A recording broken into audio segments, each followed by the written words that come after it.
Yeah.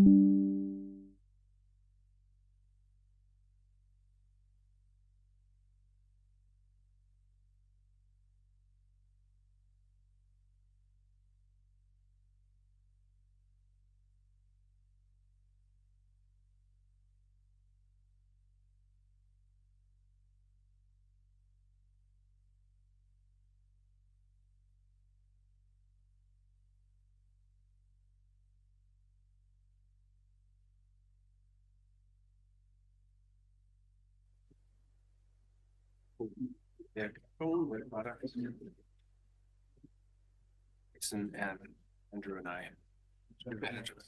Yeah. We could turn our cameras off. Okay, so Recording in progress. Go, I think. So I'd like to call this meeting of the Finance Committee of Tuesday, May the 13th to order. I'll start by acknowledging that we are gathered today on the traditional, ancestral, and unceded territory of the Tla'amin Nation, as well as all Coast Salish First Nations on whose traditional territories we have the honor to live, including my home on Wai'ete, also known as Lasqueti Island. It's nice to be able to chair this meeting in person for a change. Usually I'm doing it by video from Lasqueti Island, so it's great to be here. First up, we have approval of the agenda. Does anyone have any other changes they'd like to make, or would someone like to? So moved. Adoption of the agenda, approval of the agenda, seconded by Director Lennox. Any discussion? Being none, I will call the question. All those in favor? Opposed? Carries unanimously. Item 3, we have minutes from the Finance Committee of April the 8th. Are there any changes or omissions? Seeing none, would anyone like to make a motion? Moved. Director Gisborne, Director Lennox, any discussion? None. All the question, all those in favor? Opposed? None. Carried. Okay, so we have our main part of today's meeting, which is delegations and inquiries, which is great. Glad to see so many. We have 12. Each will get 10 minutes to speak, and questions following that from directors for 5 minutes. There will be a clock, I think, shown, or there is a clock shown. So we'll go through these. After the first 6, we have a scheduled 10-minute break. So we will start with item 4.1, which is Eileiah Kelly and Nicki Lister, President, Powell River Therapeutic Riding Association. There. Yes. Just wanted to make the point that I used to declare conflict on therapeutic riding things, and I'm not on their board any longer, so I won't be doing that this time. Thank you. Thank you for that. Welcome. The floor is yours. I'm Eileiah, Therapeutic Riding. I'm sorry Nicki couldn't be here. She had to go and deal with some things at the program, so I'm it. So most of you know who we are and what we do. We've been doing it for 34 years now. But what a lot of people in the community don't necessarily realize is what a ripple effect our organization and our horses have on this community.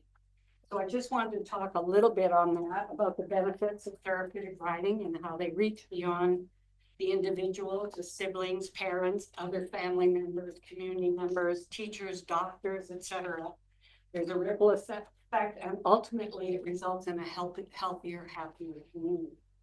Teachers and aides that work with our young riders have reported to us on many occasions how much better the student is when they return to class after a therapy session in our program. They've reported that they are calmer, more attentive, and more focused. And I just wanted to read a couple of paragraphs from a letter of support that the Director of Student Services Support Services at the qathet School District wrote for us a while back. He wrote, the Powell River Therapeutic Riding Association's unwavering commitment to inclusivity and personalized programming ensures that each child receives the support they need to thrive. As the Director of Inclusive Education with the qathet School District, I can confidently say that the positive impact of therapeutic riding on the children within our school district is immeasurable and deeply valued by both staff and students. The joy and sense of achievement that the participants experience serve as a testament to the effectiveness of their programs. Beyond its benefits for school-age children, the Powell River Therapeutic Riding Association plays a vital role as a resource for our entire community. Their work extends beyond the school walls, providing opportunities for children of all ages to develop physical strength and enhance their social, emotional skill development. The qathet School District wishes to express deep gratitude for their unwavering commitment to this important work. Their dedication to providing therapeutic writing to children in our community is truly commendable, and their efforts will continue to make a positive impact in the lives of many. So I just wanted to point that out to you, that when you support therapeutic writing, you're supporting the community as a whole, which I'm sure is a priority for you when you're giving out money. So that's it for my presentation, unless somebody has questions. Thank you. That was very, very nice words. Does anyone around the table have questions? Okay, Director Elliott. I'm assuming there is a funding request. Yes. Do you have a sort of a brief summary of what that is? It's for our fall session, our fall therapy session. We're asking for $6,000. The budget is there. Our budget for each 10-week fall session, each 10-week session, there's 3 of them throughout the year, is just over $82,000. So we need lots of help. So yeah, it's for the fall session for our therapy program. And I'm not sure how many kids will be in the fall session. Last year, and right now, there are 46 children in our program. Very good. And I'll note last year we did, and I can't remember exactly how much it's in here. 5,000. 5,000. Thank you. Thank you. I'm looking for a bit more everything. Yes, no, that's understood. But we put things in context, because then it's consistency and where we go. Director Gisborne. What is the age range of your program offering? We do preschool, so age, I believe 3, all the way up to seniors. We don't really have a large adult program anymore, although we do have a few adults that ride on Tuesdays afternoons, and some of them are in their 60s. We take everybody and anybody, as long as they have a physician note, we can get them in. We try. We do have a waiting list, but we try. That answers my second question. How do you get in? Physician's note. We do not. It's not huge, but it's still there. It's always still there. I think next year in the fall they're going to actually try and even add more classes. Traditionally, our instructors have only worked Monday to Thursday, and then they focus training the horses on Fridays. But we now have a horse trainer that works on contract for us and comes in when we need her. So they're now talking, the last I heard, I'm not on the board, but the last I heard, they're now talking about having the instructors working the Fridays as well. We have 1 class going right now, but I think in fall they want to increase to get everybody off the waiting list. Dr. Elliott. Thank you. Eileiah, do we still have summer programs happening this summer? Actually, last year we tried a couple of weeks of camps, and this year we're aiming for a full 2 months, working through the recreational center. They will be putting it into the books. I apologize, I haven't had a chance to talk to the program or manager lately. Last I heard, it wasn't the instructors that were going to be running the camps. They were hiring somebody, so I don't know. But as far as I know, it's still a go-ahead, because we sold out immediately when we did a sample last summer. So this summer we're hoping to do just 3-day camps for 8 weeks. So if people are looking for something for their kids to do this summer, they should check out the website then? Not our website. Everything's through the recreation center. Through the recreation center. Yeah. We just don't have the staff to deal with everything while we're doing our therapy program. So we just give it to them and they send it out in their brochure, and book through it. Thank you.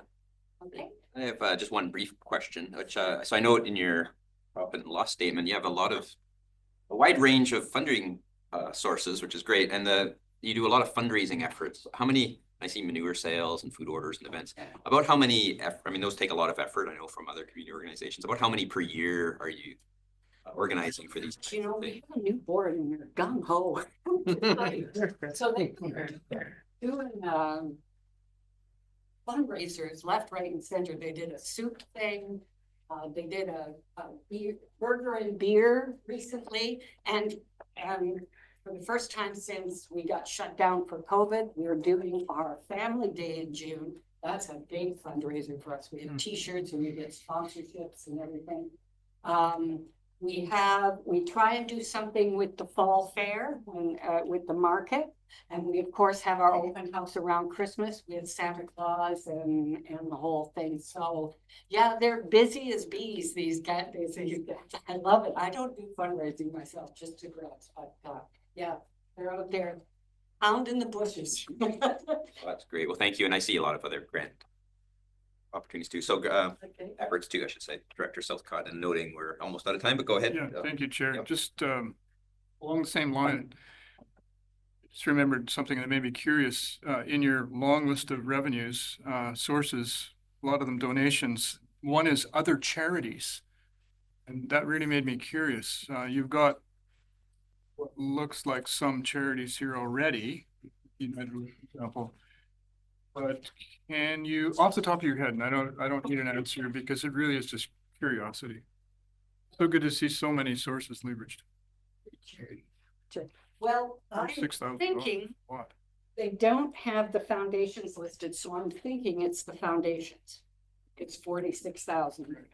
I do at least 2 grants applications every month. We don't get the money from all of them, but we do. We average, or I average. I don't do the gaming, but I average about 25,000 a year for our organization in grants from foundations. So I believe that's what the other charities. Thank you. referring to. I think also under that list are things like the 100 Women Who Care, if they've given a grant, or the Rotary, or somebody else that might be helping us with certain things, or the therapeutic writing. Sorry. On the board, you probably know.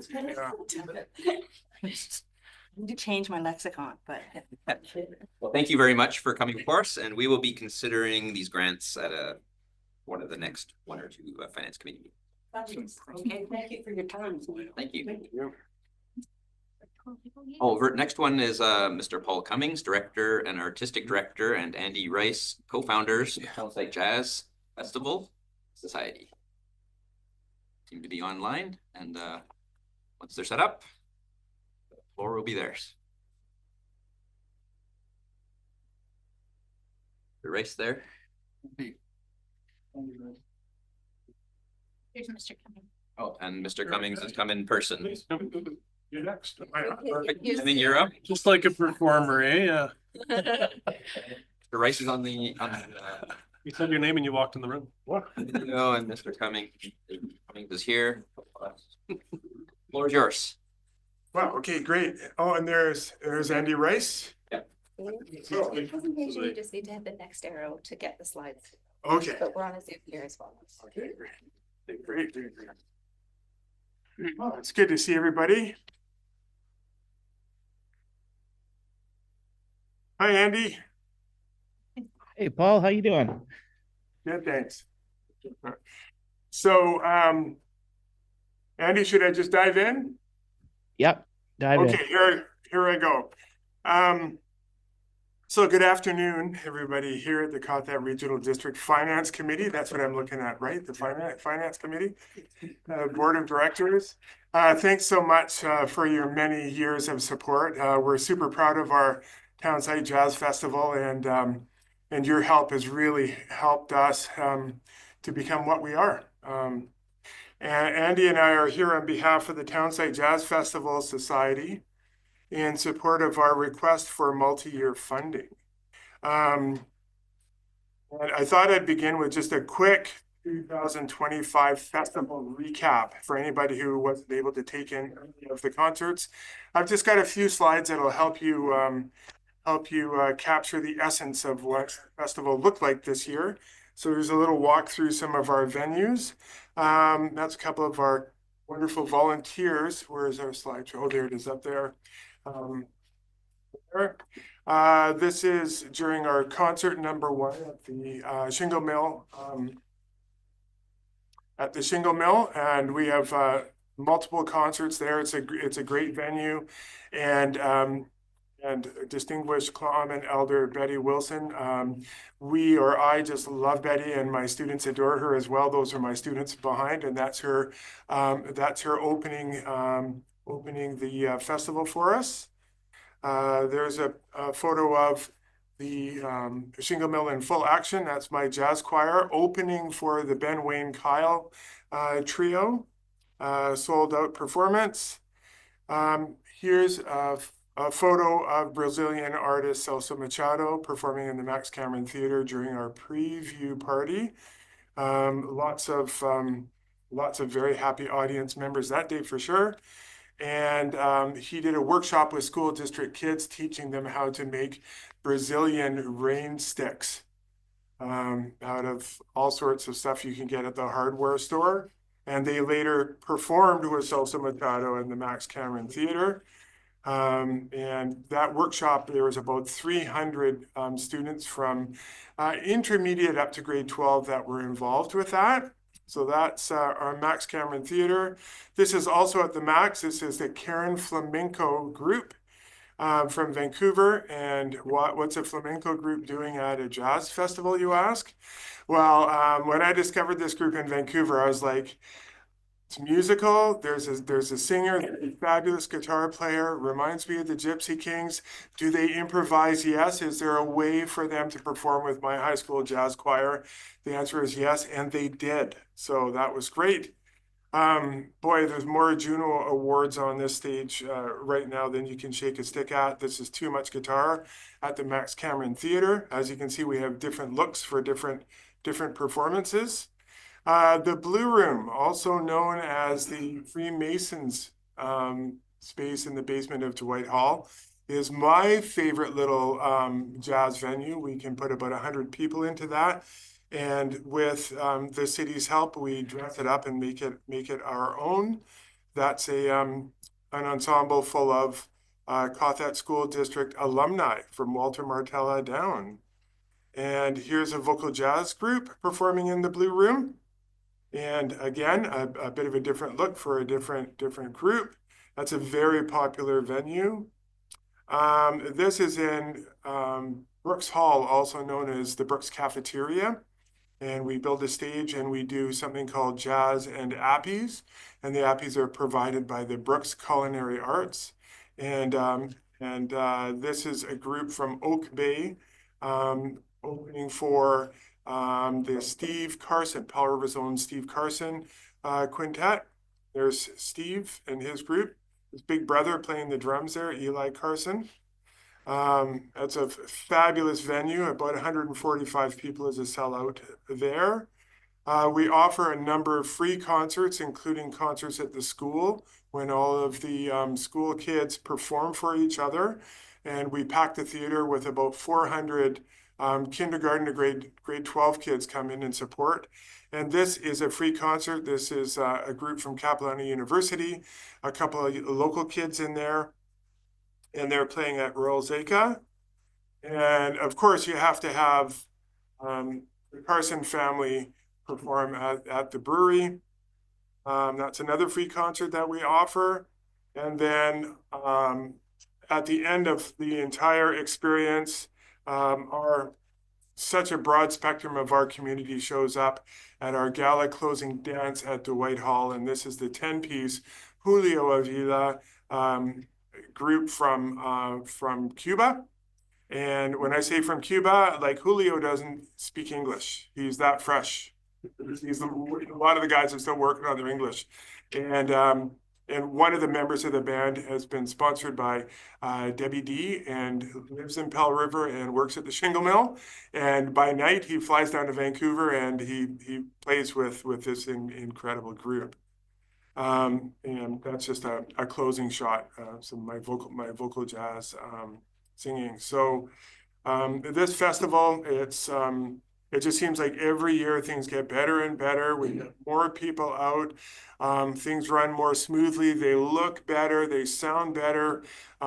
We've got more volunteers than we've ever had. We've had more contractors and sound techs and whatnot, just helping to make sure that our festival is everything it can be.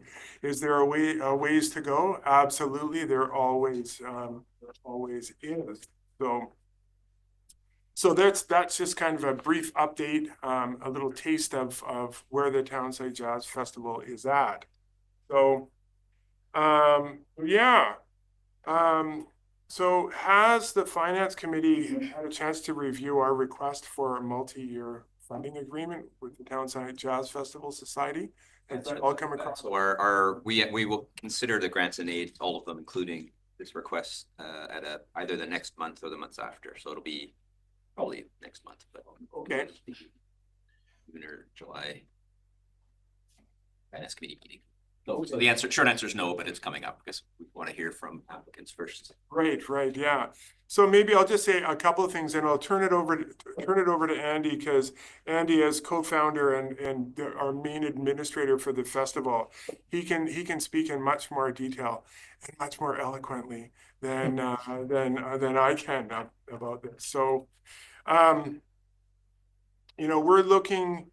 With all the support we've had in the past has been absolutely fantastic from the qathet Regional District. And we are like, Cathalmia and like Prisma, we're looking for stability. So, so that we can plan appropriately. And even though it's not like we're necessarily reinventing the wheel every year. I think we've really got our finger on the pulse of things like ticket sales and our local sponsors in that. But when it comes to grants, both regional and and provincial and national, you just never know. You just never know. And we try not to rely too heavily on those things, but it really does help us plan if we would be able to have some kind of agreement and help us to continue to dream. If we have a better idea of where we're at financially from year to year, then we can set really distinct goals instead of going, well, let's see this goal, set this goal, but let's see how it goes financially, sort of thing. And we feel like since 2017, since this society started, and our first festival was in 2018, that we've got a very solid track record of bringing groups to Powell River and providing a high-end festival for people that are directly involved from kindergarten right up to my mom, maybe even older. I don't know. And we're really proud of that. We tick off a lot of boxes. And in the future, we're motivated. Andy and I will tell you on behalf of our board and our volunteers and our students that we're motivated, and we're looking forward to the next 5 or 10 years of the festival. And Andy and I are here to answer any questions you might have about this proposal. Andy, can I pass it on to you? I think there's 20 seconds left. I better not even start talking, or you won't catch me off before it expires, but I'm happy to answer questions. Yeah, we can maybe ask a question to Andy to help. So Director McCormick, I see your hand up. Yes, thank you, Chair. And thank you very much, both of you, for your presentation. I think I asked this question before, and then I'll explain why I ask it again. Would you consider bringing an event out to Texada in festival in the near future? I think I asked the question before, and I ask it not in any kind of angst that you haven't done this, but rather in anticipation, because I think there's a lot of locals who would love to attend. We have a couple of good venues. I can put you in touch with, with those folks, and it would be great to see you out for one event or more in the future. So please keep that in mind. And again, back to the question, would you consider having an event on Texada? Thanks. Absolutely. Let me thank you for the invitation, and let me just say an emphatic yes to that. That is part of why we would like the regional district to support in a multi-year way. I mean, you'll notice about this agreement, we have a standalone application for 2025, and you're going, well, your festival was a month ago. Do you still need our money? Our answer to that is yes. But part of the reason with this nail biter of getting funding at the right time, I will answer the question.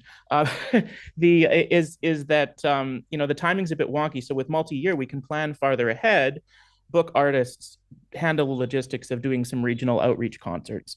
So that's also part of the reason we'd like the multi-year funding, is to have the stability to be able to plan something maybe in this fiscal year or this year of your funding that happens, you know, a year from now or several months from now. We don't have that kind of awkward, wonky straddling of fiscal years and grant deadlines and intakes and all that sort of thing.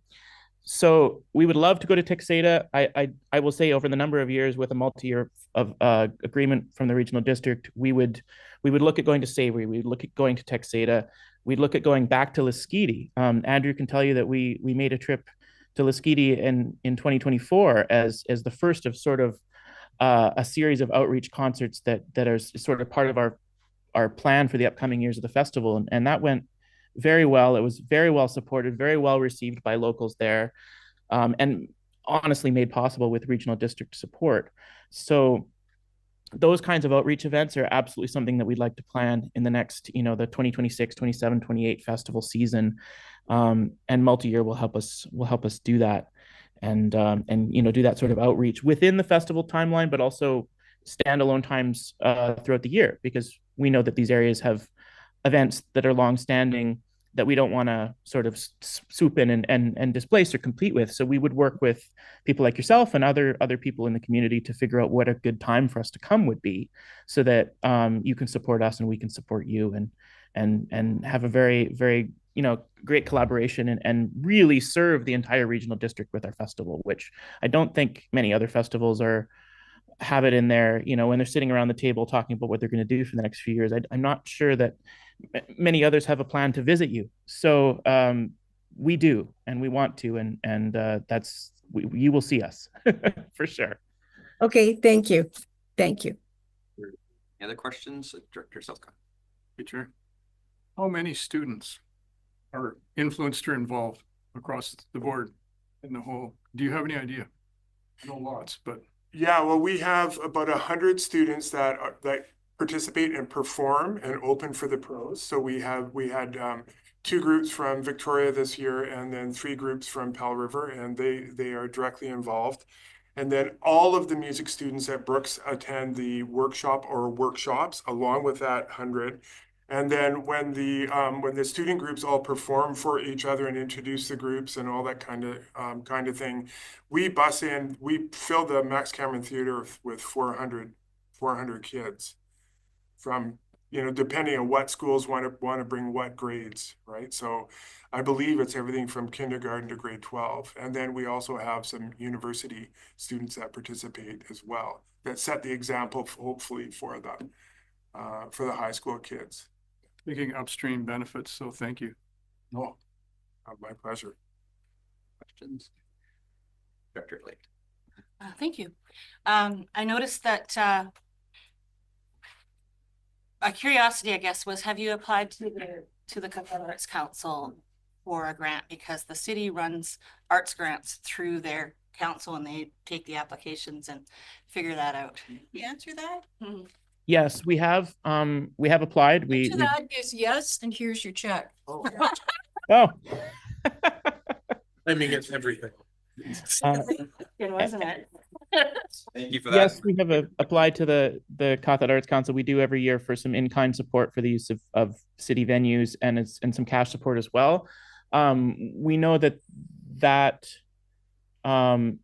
the amount that we can ask for is sometimes limited in that stream. So I mean, I will say, I'll be completely transparent to the city of Powell River. We're coming for you next in terms of a multi-year agreement. I mean, we're asking it from the regional district this year, but in the future, and I would like to stagger them so that things don't all come due at the same time. But we would be, you know, as our festival has grown, I think, you know, it makes sense to look at a multi-year deal with the city as well. Just for that same stability, and so that we aren't tapping out the Qathet Arts Council to, you know, the level of funding that they have to distribute to smaller organizations. We've sort of started, you know, bursting at the seams a little bit in terms of being a smaller arts organization in town at this point. So we need to start looking to, you know, to the bigger picture, I think. So yes, but that's the other caveat to that. Thank you for coming before us. We will consider, and we are able to consider multi-year grants. We have, as you likely know, we started having the policy support for that a couple of years ago.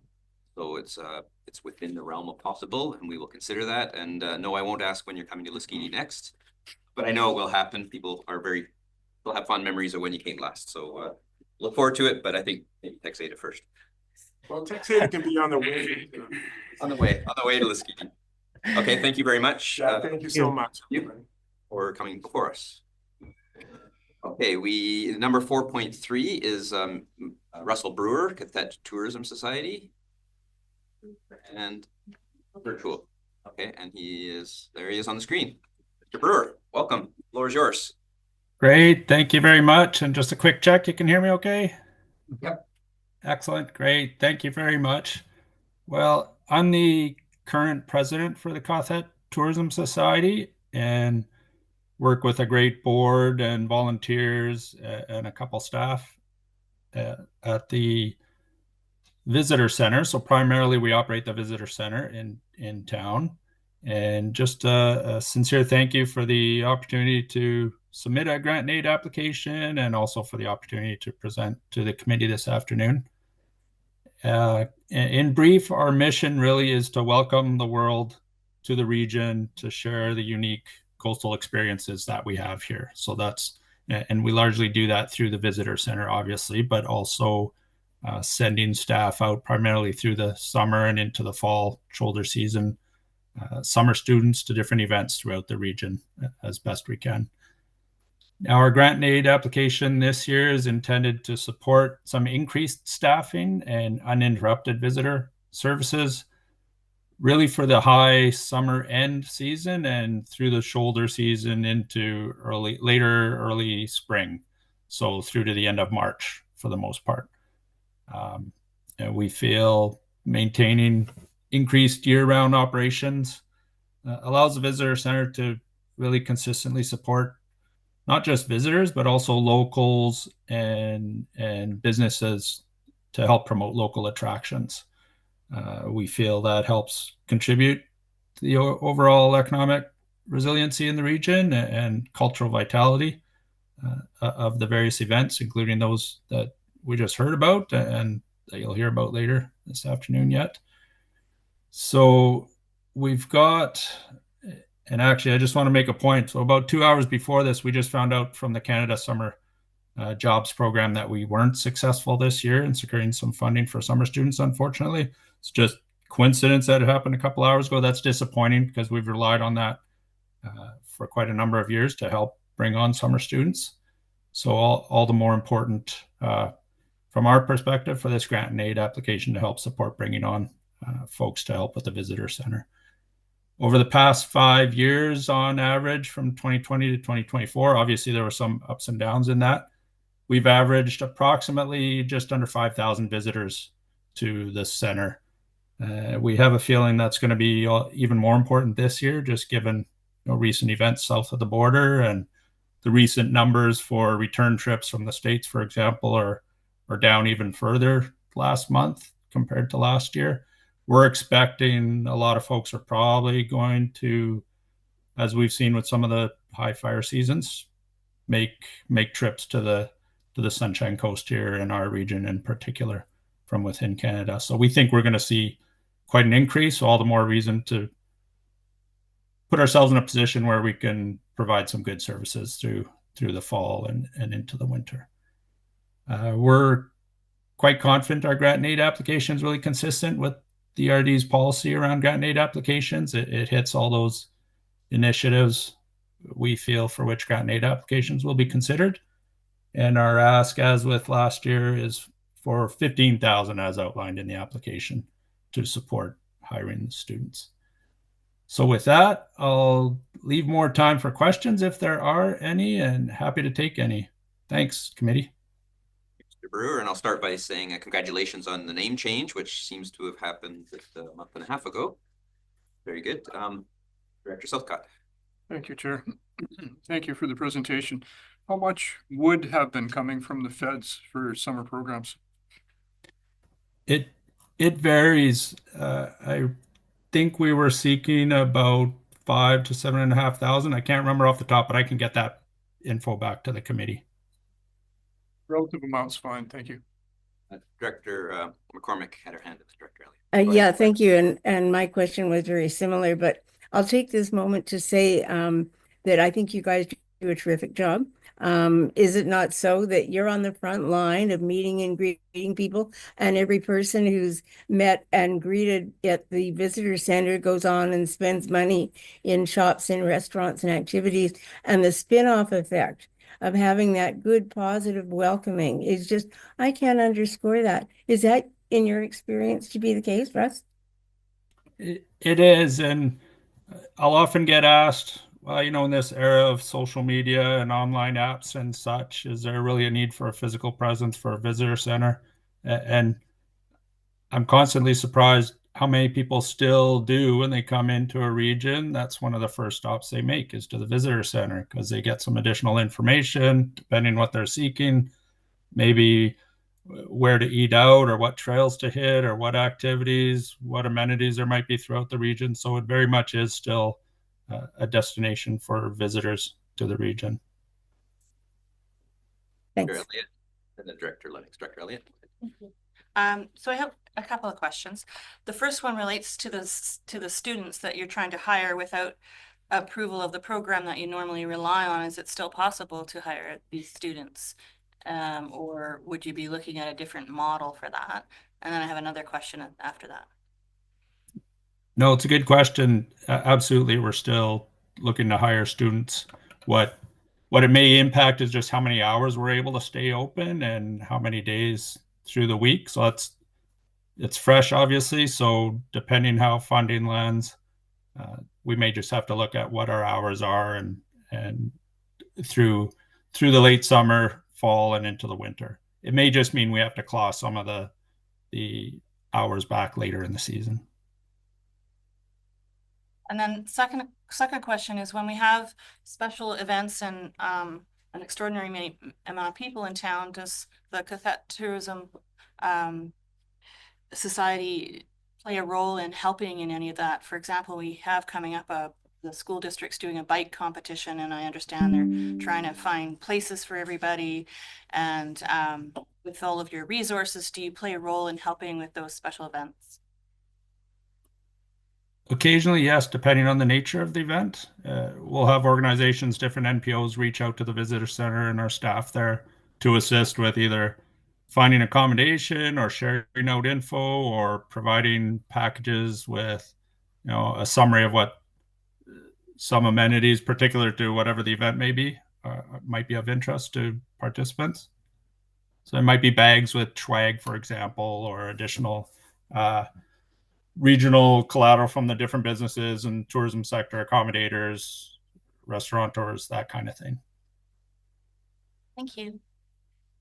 Yeah, thanks, Chair. Thanks for your presentation. Just along the same lines as Director Elliott, around your application only has one other item of secured funding. Sorry, I forgot my glasses today, so I'm struggling, but just over $2,000. And then the request from the board with your recent information you've gathered, not getting that other funding, it would appear that you would have to already reduce the hours potentially. And then if you were not to secure this funding, it would be a further reduction. Am I following? The grant and aid application has the share of the funding that comes from our agreement with the city to cover the total amount for the additional summer students we would be taking on for this particular ask. So we do have a contribution agreement with the city to keep the center open, to pay for the rent, all those fixed costs that we have, and some of the minimum staffing to meet our minimum hours required for Destination BC to have a visitor center open. It will, not getting the grant aid for the Canada Summer Jobs program just means we won't be able to bring on as many people for the summer and into the fall. If we get this grant aid application, we'll still have to extend the season. We just won't have as many resources available, likely for the hours we'd like to do, or to send folks out to different events throughout the region. It just may mean we're going to be skinnier on resources available to keep hours open and to send folks out to events. Thank you. You seeing no other hands up, I want to thank you for your presentation, and we'll consider the application at the next meeting or the meeting after. Thank you very much, committee. Much appreciated. Chair, Yes, so is it me or is it really warm in here again? This happens quite frequently in our meeting. corporate officer is not maybe she's looking into it. Okay, so our next item 4.4 is Joan Miller, Executive Director, Island North Film Commission, INFilm. And she's virtual, so when you're set up, the floor is yours, Ms. Miller. Oh, you're muted.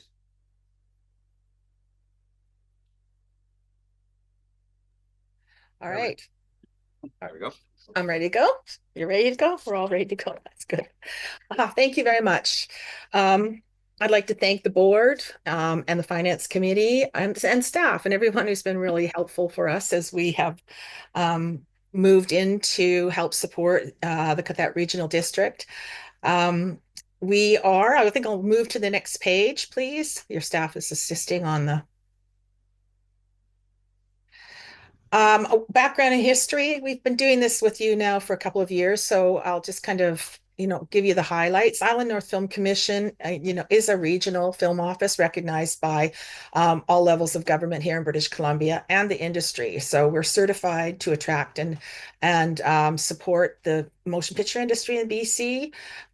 Main thing for us is we're not for profit, and we do not charge for our services. Everything that we do for the clients in order to attract and facilitate them is done free of charge. It's part of our mandate to be an international film office. So I kind of start with that because people often ask, with the film industry being such a big economic generator in the province, do we get our funding from them? No, we don't. They're similar to an economic development office in a region or provincially. Our job is to attract and help them, but we do provide our services free of charge. We'll move to the next slide, please. I wanted to focus our time this year on what happened in the last year and a half, the last 24 months. We've been in a big development stage. With the ability to really reach out throughout our whole region. We have 6 regional districts that we service. We leveraged a grant from Rural Economic Diversification and Infrastructure on top of Island Coastal Economic Trust, and utilizing some of the funds that we have from our organization to be able to do a big project. Our project for the last 2 years has been to really get out and to survey our entire service region, to re-photograph all our locations, to build assets, to develop soft incentives on top of the incentives that production receives from the province or the feds in order to attract more production into our area. So for the last 2 years, we trained and hired 13 local photographers based in all the 6 different regions that we service. We have 3 actually on the Sunshine Coast, 1 out of Powell River, 2 that are working a little further down, more into the Gibsons area. But our photographer, Astra, who I think you met last year when she was there for part of the production over the last year, was able to get out and shoot 225 new locations, which is roughly around 13,500 images. We also sent over professional drone operators and captured drone photography. So the investment with the help of Rural Economic Diversification back into qathet was over $22,000 for our photographers and drone operators alone. So that money being invested back in there also supported an employment for locals, and it actually allowed them to gain the skills that they're now working professionally for productions that are in the region. So, our goal was to train more locals so that they would end up being our people on the ground, develop our assets so that we could attract more production, but also create new employment for people. So we didn't have to bring people in from Vancouver to do the work that could be done locally. The other part of that project was to purchase equipment. We wanted to be a little bit a step ahead of other regions. We wanted to own our own locations equipment. We wanted to be able to utilize it to support productions that come in an area as a bit of a soft incentive. Come to our area, you can claim the the federal and provincial tax credits for work in an area, but we have equipment available for your use that you don't have to bring over from Victoria. So we share this equipment with them free of charge. We do have contracts and it's very professional. Everyone's security deposits and insurance. But as of yesterday, our 3-ton truck loaded with a full location kit and 3 of our 4 5K volt stack green generators were on a ferry to Powell River. So they're set up right now in the Powell River area, and they'll be there for over a month working on a full feature film that's going to be in shooting there on Thursday. So that was a really good asset for them. They did work with us. We looked at locations throughout all of the Sunshine Coast and all throughout the North Island and the Mid Island, but they ended up loving the one that they had in Powell River. So they're set up and ready to go. So that's kind of been a really unique addition to our services. And we found that, you know, that little bit of extra allowed us to attract 2 feature films in the summer that shot Mid-Island and Port Alberni, utilizing all our equipment.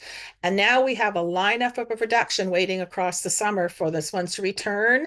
The next one's lined up. The next one's lined up after that. So we envisioned that it was going to be a nice little extra for us, but we didn't really realize until we started having to schedule our equipment how unique this is in an area to help service production. So I'm going to skip to the next slide, please. The other portion that we worked on was a combination that we've been developing over the years, was to grow our local crew. We wanted to make sure that when production came, especially domestic production, that there was jobs available for locals. But we are in a unique industry and you have to understand, you may have a skill, you may be a carpenter, a welder, an electrician, but you need to understand how your skill works in this sector. So over the last 10 years, we worked and developed 9 new industry recognized courses. We delivered them over the last 5 years, tuition free to everyone that took them. We covered all their costs, whether it was travel to work in a studio or whether it was the equipment they needed or all the certificates they needed. We covered everything. We were very fortunate to have a great relationship and leverage community workforce recovery grants, allowing us to do that.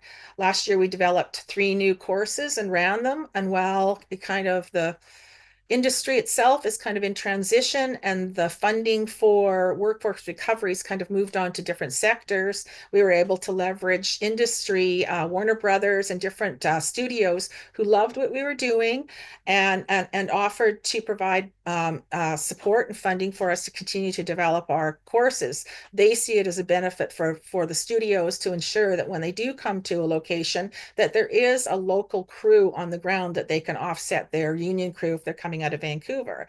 So as an example, last year when we Murder in a Small Town, which is shooting right now, 2nd season in Gibson's, reached out to us and asked us if we could provide some training for them. We were able to take our truck and our 3-ton truck and our locations kit. We ran a 30-day production assistant course online, and then we took our truck to Gibson's and ran a boot camp. The 13 locals that took the course were moved right on the very next day to work on the production. So it was really great for the production. It was great for the locals, and it was our way of trying to continue to grow local and qualified crews. So there's local jobs associated. Luckily, the production was picked up, and they're filming right now for a 2nd year. So these are some of the courses that we took. Here's some of our crew at the safety talk. We were able to fly all these people into Martini Film Studios in Langley, covered their costs. These people are from all over the region. They were building the sets behind. They were working with industry people, the unions. There they are in the morning having their safety talk before they began their day. The other picture is the back of our truck and some of our students that were training over in Port Alberni. And they've all received work back to back this summer as well. So all of the pieces that we've been building over the years, whether it's, enhancing our locations so that we can respond quickly to the requests from our clients, building our local crew with training, now creating our own assets that can help support soft incentives are really paying off for us. We've had a strong few years, and we're looking forward to a strong summer and fall season. So we'll move into the next slide, please.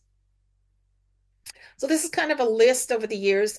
You know, I hate to date myself and I go back way further than 2005, but over the years we've been trying to support everybody throughout our region. So these are kind of lists of the things that have reached out to us over the years from your area.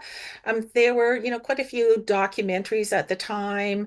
A lot of it was to highlight the amount of amazing creativity you have going on in your area. As the jazz festival was being presented, I was putting that on my to-do list, and it looks amazing. I'm always blown away by, you know, the artistic people that live in your community. I am not artistic. I don't have one artistic bone in my body, but I am really good at economic development. And so the motion picture industry is a business. And so we've been able to take that business, use our skills to develop it as a business. But a lot of, you can tell as we proceeded through the years, a lot of it was based on following, you know, the stories that from your own community. We did end up, you know, starting in 2001, Slumberland was a big feature film.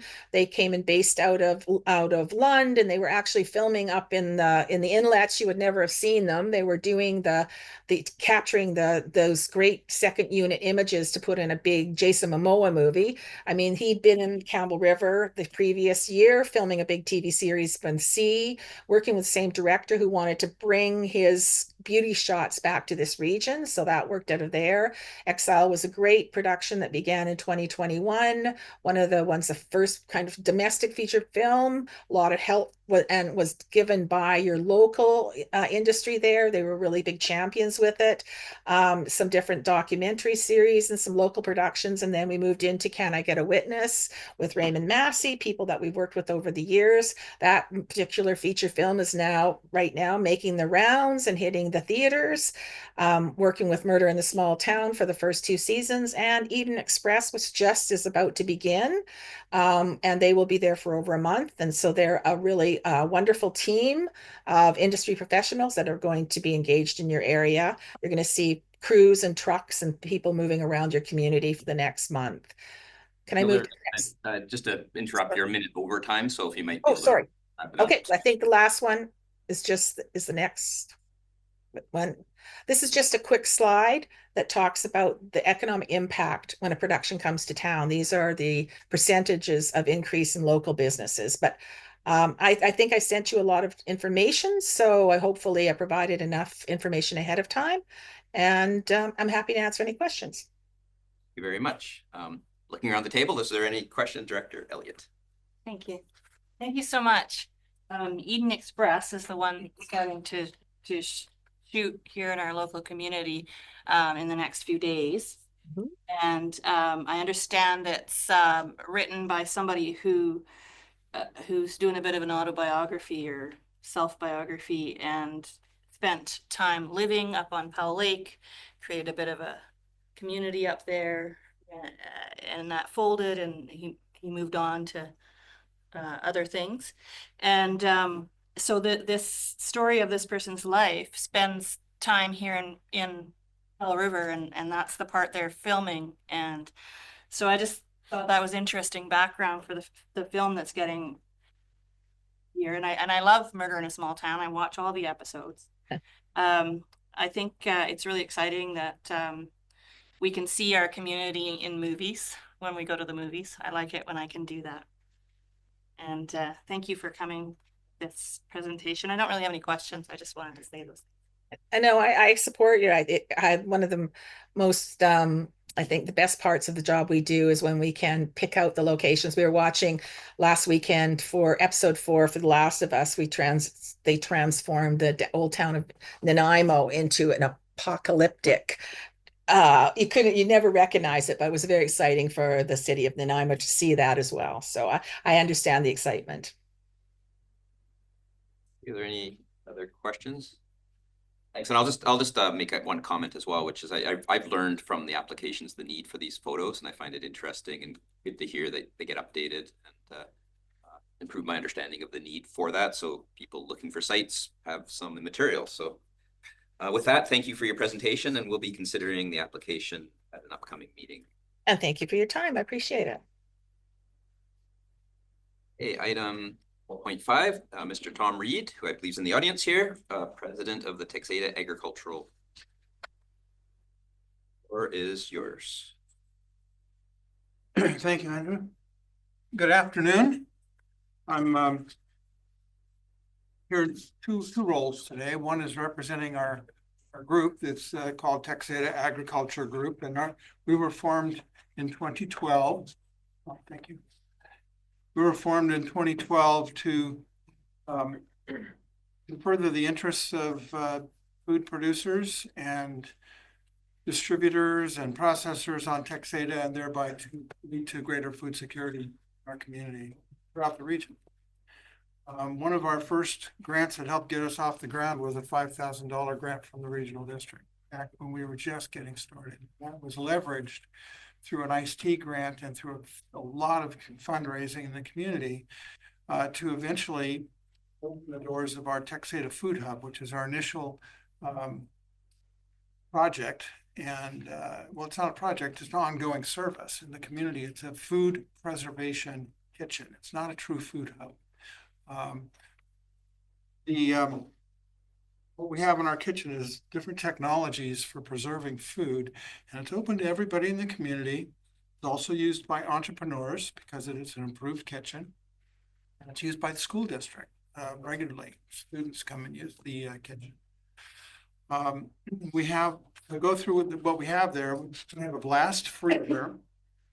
Blast freezer, by the way, is, well, by comparison, your freezer at home goes down to about 18 degrees centigrade, and ours goes to minus 43 centigrade in a few hours, and will preserve food very quickly, preserving the nutrition of that food and killing any parasites, for example, in fish. So you can have raw fish, put it through this, and it's perfectly safe to use for sushi.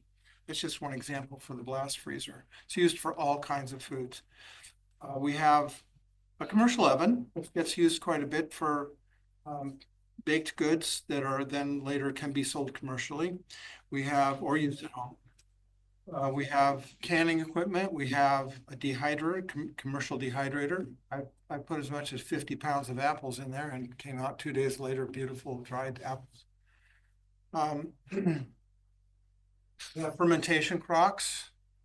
And then our most recent piece of equipment was donated to us by two of our board members, Devin Marshall and Brianne Percy, and that is our freeze dryer. Now, the freeze dryer is probably one of the best things we have because it will preserve food for multiple years if it's stored properly without using electricity. And in the course of doing that, it also preserves the nutritional value of that food quite well. So what happened, it's been getting a fair amount of use, but then last fall it broke down because the thing relies on sensors and pumps and technology that does occasionally break.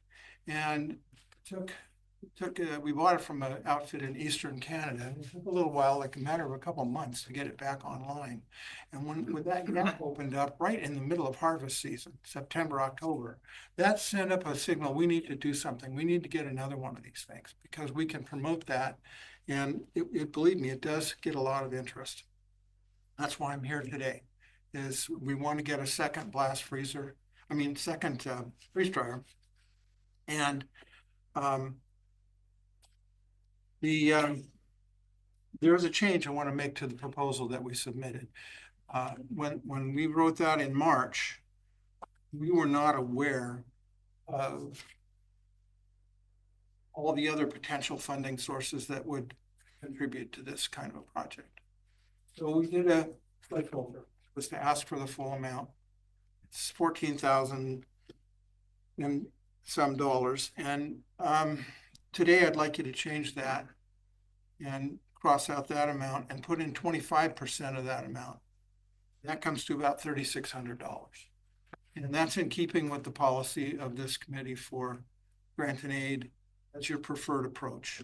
I realize you can do more if you want, but I also recognize, and I've been on a number of other organizations in Texada, and I know how important these grant and aids are for a lot of folks. And And if we were to get given our full amount for this piece of equipment, others would suffer. So, and there's other avenues open to us.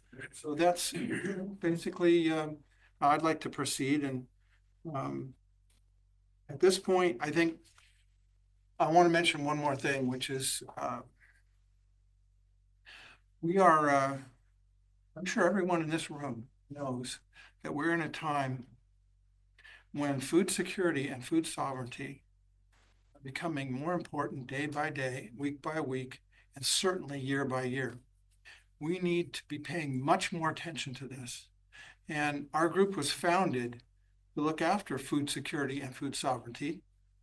Basic difference being, in my mind, the way food security is when you are provided with enough food to keep you from starving, and food sovereignty is when you are fully in charge of your food supply.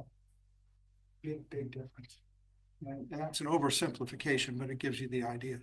So just heads up, although the Texada Food Hub is not a true food hub because it's basically a food preservation kitchen, we aspire to become a food hub. And that would be where we aggregate food from our local community, and then we process it and distribute it back out. And where we are very concerned with the consumption of that food and with the resource recovery from that food. So it forms a local food loop. And when I was on the Food Policy Council here, 2017, 2018, this is a concept that I introduced that we were looking at maybe incorporating it into the plan at that time for food security for the region. And I'd like to try to revitalize that. We'll start that discussion in our group, but I hope we can reach out to folks in Powell River, qathet region, and get serious about starting to work on it. So you probably see me here in the future. Okay. Are there any questions? Thank you very much for that. And I expect Director McCormick will have a question, and go ahead, the floor is yours. I have a question too. Okay, thank you, Chair. Tom, thank you for your presentation.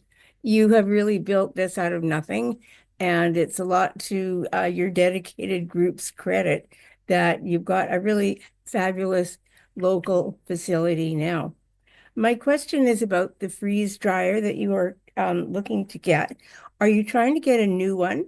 You know, or are you looking for a deal on something that's secondhand? And also, how much space do you have for adding more stuff like that? So those are my questions. Thank you. Okay. Yes, we're trying to get a new one. One of our members, Seneca, you know, I don't know if you know Seneca Anthony, her mom is on the ambulance, that's Ann Flingner. Anyway, Seneca and her fiance Devin, Lincoln, have a new business where they're importing equipment from China for various direct importation. And one of the things they can get really good deals on is freeze dryers that are actually quite good and very price competitive. So that's what we'd like to go for. One we've had since 2019, and it does break down occasionally, as I pointed out earlier. And so we think a new one is in order. And the cost of that, the quote that we have that's in your packet is $11,000. And that includes everything. As to room in the hub, the kitchen, we picked out an area where we can expand within that kitchen that will easily accommodate the equipment that we have in mind. In fact, we could even bring in another one, and we could actually have 3 of these things if we wanted. And we were just barnstorming, and Devin were just thinking about, you know, what if we wanted to provide this kind of service, freeze dryer service, for our entire population, for all 1,200 plus people on Texada, to preserve a basic food supply using a freeze dryer. Just, you know, little thought experiment. And we figured that about 10 of these pieces of equipment, and we wanted to keep them small pieces of equipment, because if you get one big one, what does it do? All your eggs are in one basket. The thing can crash on you. So if we got 10 of these things, just thought experiment, that would do over 120,000 pounds of freeze-dried food per year, which would feed a lot of people. So I'm not saying that's what we're going to propose, but it is just to give you an idea of the kind of scale of effort that it will take in this region to ultimately make us more resilient, more self-reliant when it comes to our food supply. Yeah, Sandy, did that answer your question? Yep. Thank you. Thank you, Tom. I just have a brief comment, then I'll hand it to Director Elliott, which is I totally agree with the comments on the food security, food sovereignty. Appreciate distinction, and I also appreciate the revision down because, as you know, we have our and we don't have to follow the policy, but it's actually a lot easier. Consideration of grants goes a lot smoother when grants requests follow the policy. So I appreciate that, and I think I really hope you have success in finding other sources. But I guess the question maybe is more just a suggestion. Make sure that revision goes to staff so that they're aware of it, because we hear here and we can have an expectation. But if you direct that to our manager of financial services, then it'll drop on our agenda and we'll go through the process. Director Elliott has a question. Thank you. So I love hearing about this model, and I think it's fascinating. When people use your preservation facility, do they pay a nominal fee or whatever that helps with upkeep of all the equipment? How do you make it a sustainable situation? Okay, to answer the question, yes, there's a usage fee. It's basically that we decided right from the beginning, when we opened in 2018, that we wanted this to be an affordable experience for virtually everybody. So we set the fee at $5 for each 4-hour block of time that you use the kitchen or any portion thereof. And we made it the same for all the equipment. But there's a couple of caveats. If you're putting something in the freeze dryer, that normally takes 2 days to run a cycle. And we don't charge you for those 2 days. We charge you for the time it takes you to load it and the time to unload it and clean it. So it usually would come down to $10. And that's true for the blast freezer and dehydrator and so forth. So when you need to do maintenance and fix things, are you finding your budget is working out that way? Yes and no. We have what's really saved us in maintenance has been the volunteers. For example, Devin Marshall family, well known in Collingham, he and Brianne donated that freeze dryer, and they took on the cost and effort of maintaining it. We haven't had to pay out of pocket for that. But our blast freezer, that was paid out of grant funds years ago. And when a sensor broke on it last fall, we had to pay for that out of pocket, came to over $800, and we hit the bottom of the barrel. We weren't really ready for that. So we fundraise all summer long, every week at the Texada Farmers Market. We have a little fundraiser booth where we sell coffee, tea, and lemonade. And that's what keeps us going, between that and the usage fees. Thank you. Thank you very much. Director Gisborne, I'm noting we're over time, but you haven't asked, so no pressure, but with the will of the group. I'll be quick. Thanks for coming in. I know on this side of the pond, I've been kind of looking into commercial kitchens and food preparation stuff. In the end, I ended up just kind of giving up and building my own. Not cheap for everyone to know. Is there like grant funding and supports from the Ministry of Agriculture? Because I've been hearing a lot of talk from the Ministry of Agriculture about food preservation and all that, but have they opened up any grant sources for you guys? There was our new MLA. I reached out to her, and she's very interested in this topic. It's a priority for her, and her staff gave me a list of potential sources, one of which is agriculture, and so we're looking into that. Plus, there's a federal grant coming up with an intake in September that's perfect for what we want to do, except for one small detail. The minimum for the federal grant is $25,000. So no problem. We'll think of something else we need. But we'll apply for that. And we're frankly, I think, just to let you know, we're going to go for our own community. We've done many fundraisers with the population at large, but what we haven't done lately is go to the resource extraction industries, mines and the forestry, and we're going to go back to them. And we have really great people that as far as I know, I've met several of the managers there, and I think they want to be supportive of the community. So we'll see how that goes. Wonderful. Thank you, Chair. Thank you very much. And thank you for coming, Mr. Reid. Just to say, I'd like one of Speedy Island, all of the equipment you have, we want one too, but Well, We'll ask you, you pave the way and we'll figure out how much, where you get the cheapest pieces. thank you. Thank you very much. We have, okay, that's 4.5. We're on to 4.6. And forgive me if I get the name wrong, but Myfanwy Cawley Art? Myfanwy, okay. Hello, come before us. The floor is yours. Thank you for correcting my mispronunciation. Hello, my name is Myfanwy and I'm the president of the Qathet Art Council. And we're here today to ask for some money. Director McCormick. Thank you, Chair. I'm sorry, I have to declare a conflict for this item, so I would ask that staff recuse me for this presentation. Okay, bye. Bye. Minutes. We're just gonna put Bye now. I saw it jumping up and down on the screen. Okay, Excellent. thank you, and yeah, the floor is yours. The Art Council is submitting an application for continued support for arts and culture in the region. The decision to fund us for $12,000 last year has enhanced services in cultural programming, such as the annual Memento Mori celebration, which I believe is going into the 8th or 9th year. Cyberspace, which is a weekly drop-in for mostly older adults that reuse and repurpose fiber and their fiber artists. And we also run a summer camp. We are going to be running for 6 weeks this year. Our staff is going to balloon from 3 to 8, which is pretty exciting. We support community arts and culture groups through mentorship and advocacy. We provide support letters and opportunities to professional and emerging artists. We've seen an increase in both provincial and federal funding in the arts and culture sector, which is wonderful, due to local contributions such as the grant. We use the grants we receive from the district to leverage other funding. We recently had a Renew Art Fair, which I think is why Director McCormick recused herself, which was so incredibly highly successful that we've already booked Whitehall for next year. We ran it in the Art Center and it was huge.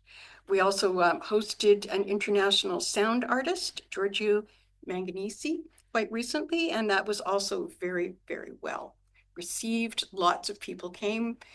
Our studio tour runs currently between Salisbury Bay and Lund with some 40+ stops. And we just keep growing. And the funding that we get from the regional district helps us to keep doing more. And we want to do more. And that's everything. Any questions? Thank you very much. Looking around the room, are there?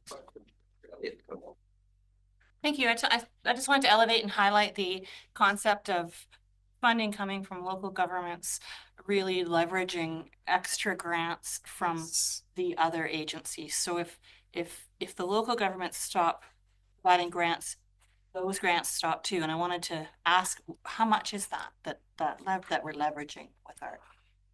It depends on where we're applying, but we apply provincially and federally as well. And it could be up to 50% of our overall. We have no secure funding. We solely thrive on grant funding alone. And we spend a lot of time writing grants.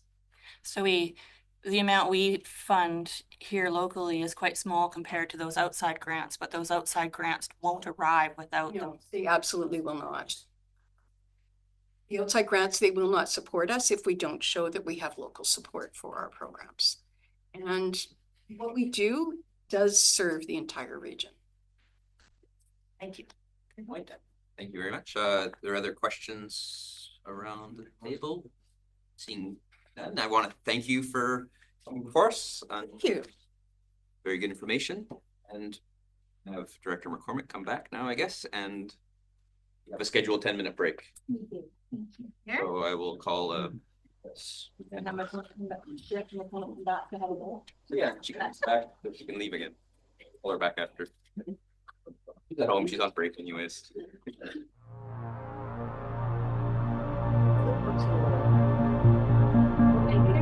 Questions are a little bit like that. Yeah, no, it's no, it's a good. It is there.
Gotta compartmentalize stuff too, so.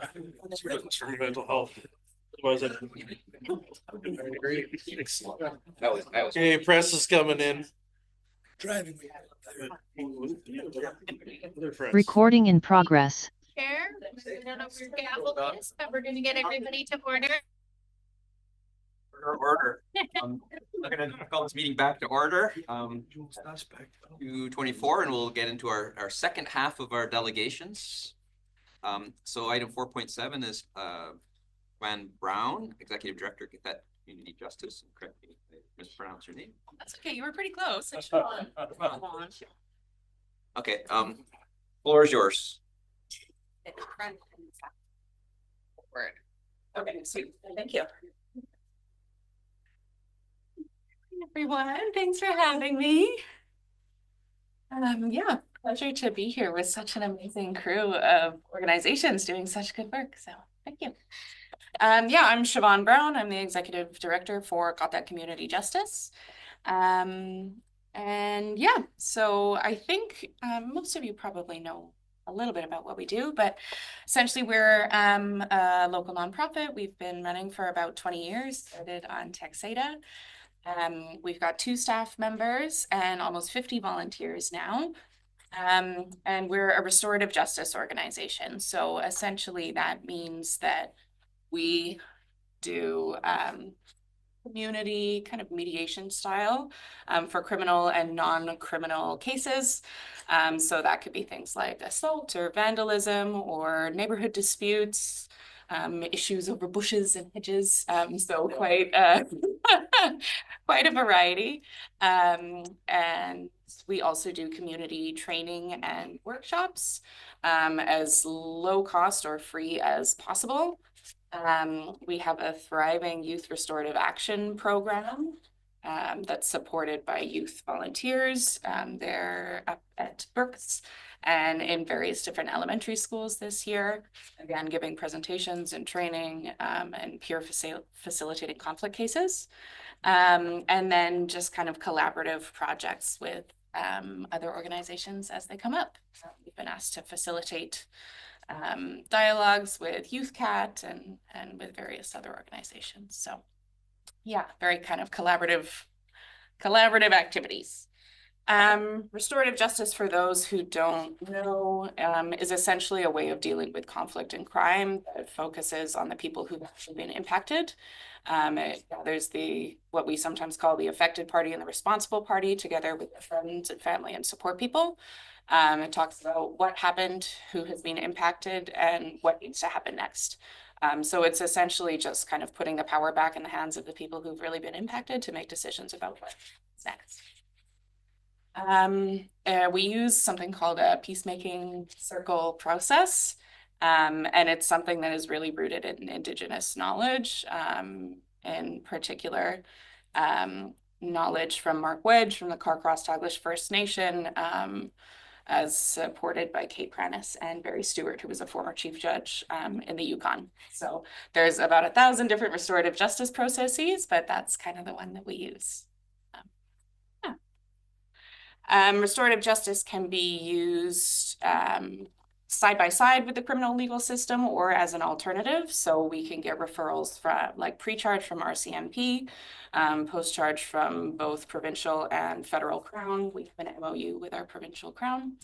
We can get referrals from judges using restorative justice for sentencing, or even like post-incarceration and reintegration into community. So really it's self-referral or from other organizations, and can happen at any point during or after a conflict or a crime.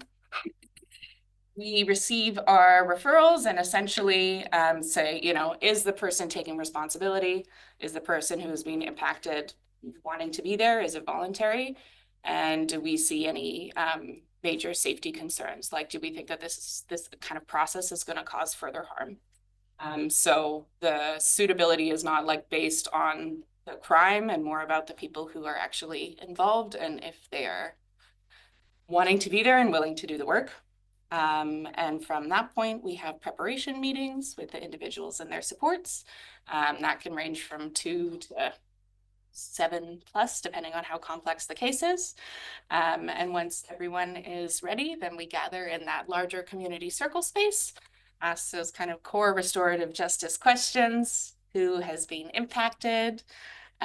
What's going to happen now? And then a resolution agreement is made. So kind of like specific terms with timelines, who's going to supervise those. And those terms are set by the affected parties and by community members. It's, the intention is not punishment or creating further harm. It's trying to repair what has happened to whatever extent that you can, and put everybody in a learning and a better place to heal some of that harm that's happened. So that's kind of restorative justice in a nutshell. Yeah, like I said, we're almost at 50 volunteers now, at least 2,000 volunteer hours a year, a lot more undocumented hours. We haven't quite finished our annual report for this past fiscal, but we pulled out a few things. So this year we had 20 referrals, mostly from RCMP and Crown, and we had 96 participants. So that's in the actual restorative justice conflict circles that we do. I included the annual report from last year just as a bit of a comparison. So we had 17 referrals last year, and 67 participants served. So we've gone up for 30 people in those conflict circles. And then the nature of the kind of criminal or conflict things that we've done. Physical assault has been really big this year. 45% of our cases were physical assault. Last year, it was a much smaller number for the physical assaults. We had some sexual violence things going on last year. And then age of participants. So this year we were 72% almost adults. And then last year we were 64% kids between the ages of 12 and 17. So there really is quite a variety year to year about the cases we're taking and whether we're doing more youth or adults. Yeah, just some numbers there about kind of which moved forward to a full agreement and which kind of went through the prep meetings, but then decided not to meet face-to-face. Youth restorative action is one of the things that I did that, or one of the things that I mentioned before. And this year, that program has done a really amazing job of working on this 3-tiered approach. So when we started out, we were doing the kind of tier 3 responsive, right? We would get a referral for some sort of crime or conflict among youth and respond directly to that. And then with some time and research and some more capacity, we're really working towards those tier 1 and tier 2 things. The workshops and the presentations, we're in a variety of elementary schools throughout the district now, doing a kind of 7-week cohort with classrooms. So teachers will reach out and request some additional conflict resolution support or communication support. And then our program coordinator for the youth program, Chelsea, will go in with a team of 2 or 3 youth. And the youth are the ones that present the workshops and do all of this facilitating for the younger kids. So it's been a really exciting year for us in that way. There's a picture of some of our youth teams. So we've had 27 youth leaders from 2020 up until now. 2020 is when we started actually like bringing the youth into the planning table. And it's really skyrocketed from there. So 15 youth RJ facilitators, 5 youth trainings offered, over 800 students impacted, dialogue circles. We've been training some teachers at Pro D workshops. There's some quotes, and I also included that kind of, that like 4-year snapshot of youth restorative action and the impacts it's had. And then our interim evaluation report. So that was from a federal grant that we got that was focusing specifically on peer-led mediation. So when we get a criminal case, at least one person on that team is a youth. So it's not just being facilitated by adults. So there's some more information in those 2 documents as well. And the ask. Sorry, I don't see our timer, so I just wanted to. Okay, great, thanks. The ask from you today is $2,200. We're bringing in a specialized anti-violence project training. We want to be able to offer that to community members at really, really low cost. So we're looking for $1,000 to help supplement that. And the other $1,200, we're hoping for program and office supplies. So this is things like food when we ask youth to come into meetings, or printing out training materials, or pens or garbage bags, or, any of the kind of like day-to-day little bits and bobs that we need to operate. And so. The Director Lennox with a question. Yeah, thanks. And thanks for a great presentation. Answered most of the questions. I see on page 6 of our package here, it got me curious on anticipated revenue. Civil forfeiture, $40,000. Who's forfeiting what? So the civil forfeiture is my understanding. It's when, like stolen vehicles or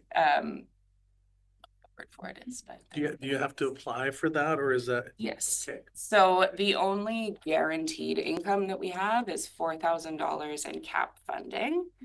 That's the Ministry of Public Safety and Solicitor General, and everything else is grant-based. So we have been lucky with civil forfeiture in the past, I want to say 7 years, and that number was $20,000, and they upped it to 30 maybe 4 years ago, and they upped it to 40, I think 3 years ago.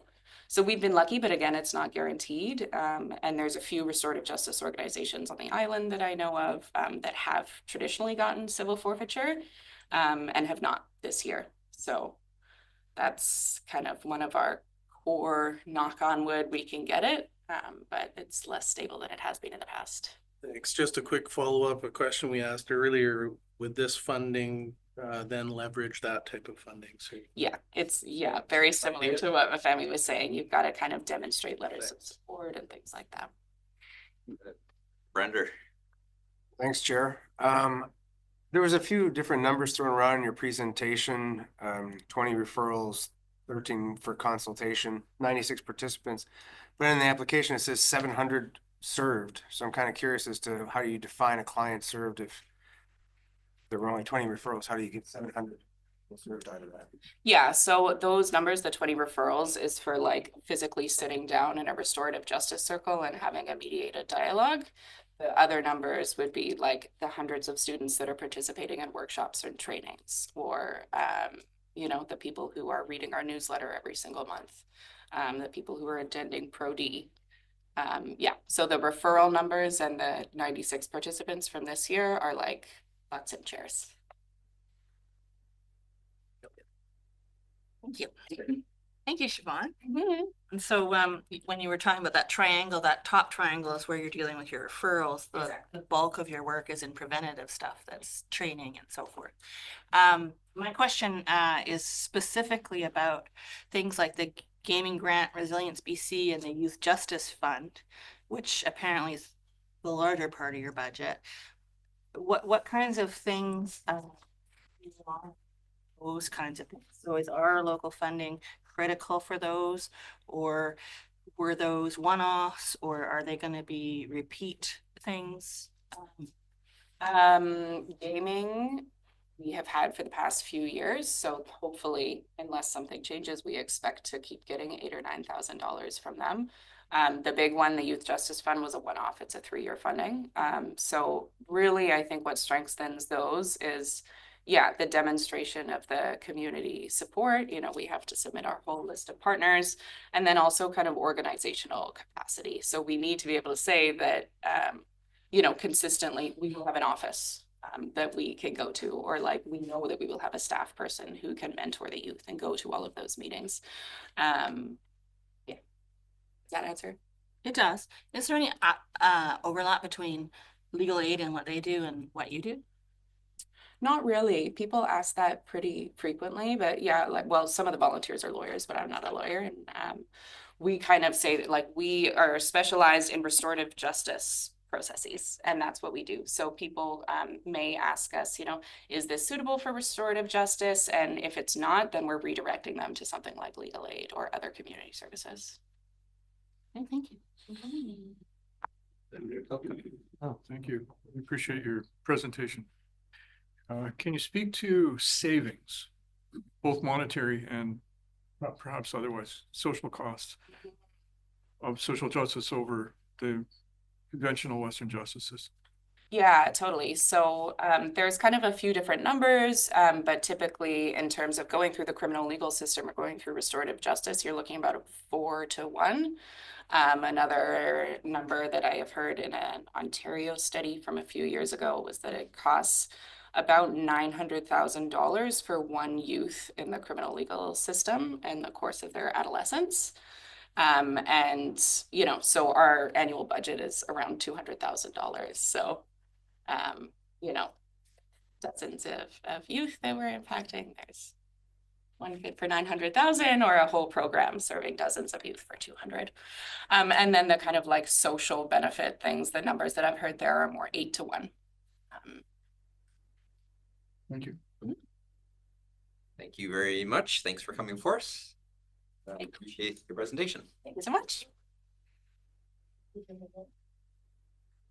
Okay, item 4.8.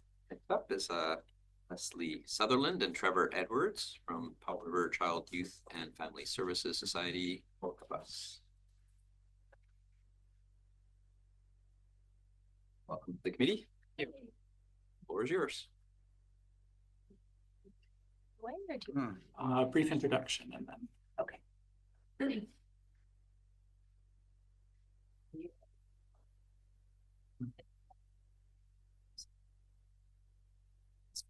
Okay, perfect. Thank you. Okay, thank you, Regional District and Finance Committee, for seeing us today and for your past support of the Orcabus, for which we are here to talk about today. My name is Trevor Edwards. I am the Programs Manager for Youth and Family. It's our short name, the long name. Thank you for saying that earlier. I'm here with Leslie Southern, our Early Years Programming Coordinator, and we're here to talk about the Orcabus. But before we do, we would like you to see the Orcabus. So,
Leslie Sutherland.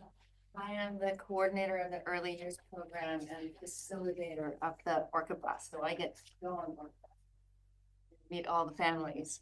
The Orca bus travels throughout the Qathet Regional District from Salisbury Bay to Collingham to Lund to Texada, making this incredible resource easily available to families throughout the entire regional district.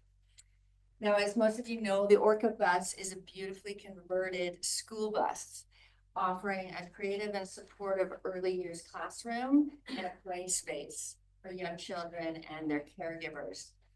The bus is filled with activities and books and open-ended toys that spark imagination, encouraging cooperation and interaction. Most recently, we added an entire kitchen area where they can make pretend pizzas and pies. It's just really fun. And as a musician, I often offer a music class, a music circle within the bus at some stops. We do a music circle and I bring my drum and we do some singing. But the Orca is much more than a classroom and a play space. The Orca is all about connection. It offers a supportive space for parents and grandparents and caregivers to just take a break and sit down and connect with other grown-ups. It offers the opportunity to learn about all the many early years programs and all the services offered in our community. We often have early years nurses, pediatric dental assistants, the early years developmental specialists on board, which provides parents and caregivers a very safe and welcoming environment in which to just ask questions and connect to services that their little ones need. Early intervention and understanding of developmental milestones is vital. And Orca bus supports families and young children to access the services they need in a fun and low barrier, engaging way. Okay. Yeah. So just like to reiterate that we do seek to reach families across this expansive region that we live in. We very much hope to help families who may not have access to services due to barriers such as transportation. And we have reached a lot of those families. From the period of April 2024 to 2025, April 2025, the Orca bus made 68 total visits, including 24 in the QRD. These include stops which you saw in the video to Palm Beach, Kelly Creek, Lund, and Texada. Leslie herself spent 134 hours providing direct services to the community, but the operation of the Orca bus also requires fueling for the bus and maintenance, which is done by our team of 5 volunteer drivers at the moment. Without them, there's no Orca bus. We show our appreciation to our drivers by inviting them to events, purchasing their meals and refreshments on travel days, and just recently held a volunteer appreciation lunch for them, which included gifts to show them how valued their service is, and we're very grateful for them. A point that I would like to emphasize, something that Leslie touched on, refers to a recent report from the provincial representative for children and youth entitled "Don't Look Away," which highlighted another reason of the importance for programs like the Orca bus. It raised awareness to the need for a renewed and specific focus on the critical importance of tending to children and families during the early years. These matter deeply for lifelong health and well-being. So much happens in those early years that can prevent some of the things that happen later on. So one of the most important things we can do as a community is bolster a family's capacity, to safely care for and nurture their children. And we believe the Orca helps with just that. And it's about community. We talk a lot about connection, but it's about community. We have so much to offer here in that regional district, and it's exciting to be now collaborating with other organizations and also with the school district. We've been a key collaborator with the Play and Connect events organized by the Early Years Planning Table. These are incredible events inviting families with young children to engage in activities and connections with the school district, youth and family, coastal health, inclusion, Collingham Nation. We all gather and share information. January 28th, the Orca bus visited the Play and Connect event on Texada, and April 15th, we were part of Play and Connect at Kelly Creek. And just this morning, we were at the Play and Connect event in Lund at the gazebo. So we reach all of those areas. We visit Common every month and have collaborated with Family Place and Strong Start Go. And we also reach a lot of families in the fall and winter. We take part in the Fall Fair and in the Francophone Festival. So our goal always is to continue to connect and reach as many families as we can throughout the qathet Regional District, offering positivity and fun and support to our families with babies and young children. So I am honored to work with youth and family and facilitate the Orca bus. Consider myself very, very lucky. Thank you for listening. So Director Gisborne and then Director Elliott. Okay, in your presentation, sorry, you said you had 68 visits and 24 in the QRD. Now, are those 24 in the QRD including in the city of Powell River, which is also in the QRD, or is are you referring to the electoral areas? That means the Okay, yeah, the electoral areas of the QRD. Okay, that makes sense. I was kind of being like, well, where's the other 44? Okay, that's it for me. Thank you. Thank you, Director Elliott. Thank you, Chair. So awareness around how important it is to get really young people with access to assessments that allow them, you know, to receive funding for the supports that they need for their children if that's required. Does the Orca bus have some way to do preliminary assessment and fast track folks into those assessment processes? Well, what we do is we are the very first step that a parent can make in making the connection to get an assessment. So we don't have the assessments on board, but what we want to foster is a non-barrier way that a parent can connect with a nurse, or a parent can connect with a neurodiverse specialist so that they can get an assessment. Like OT or some such thing. Exactly. Because what you want to do is have these little ones taken care of before they get into the school system. You know, you want to have all this in place from 0 to 5. You must have folks who are kind of trained in recognizing who really ought to be pointed toward an OT, or 100%, and that's why they're recognizing yes, the signs of a child that might need additional services. Oh, yeah. Okay. And so and also if there's regular visitors on the bus, and I will invite, you know, specialists and just, you know, but I know that connection. So you can facilitate that. Yeah, okay. Yeah. Get me started. Thank you. Any other questions? And then I'll just comment that, you know, I won't ask when you're going to bring it to Lasqueti, but you know, when you said the you're singing on the bus, and our school bus, we do have a school bus, and the school bus driver picks up the kids and brings them up and down the island. He gets the kids singing, so it's a 20 kilometers long trip for some of them, and he gets them all singing. So it's kind of mini partial. But thank you very much, and we will be considering your application. Thank you. Out of this meeting, next meeting, one after. So you know, though, the bus, the kids don't ride on. Yeah, I know. It stops and then they It's still. Yeah, there are no seats in it. They're not playing while they. Thank you. Thank you. Okay. Item 4.9, Della Harper, Foundry Project Manager, Foundry qathet, Powell River Child Services Society.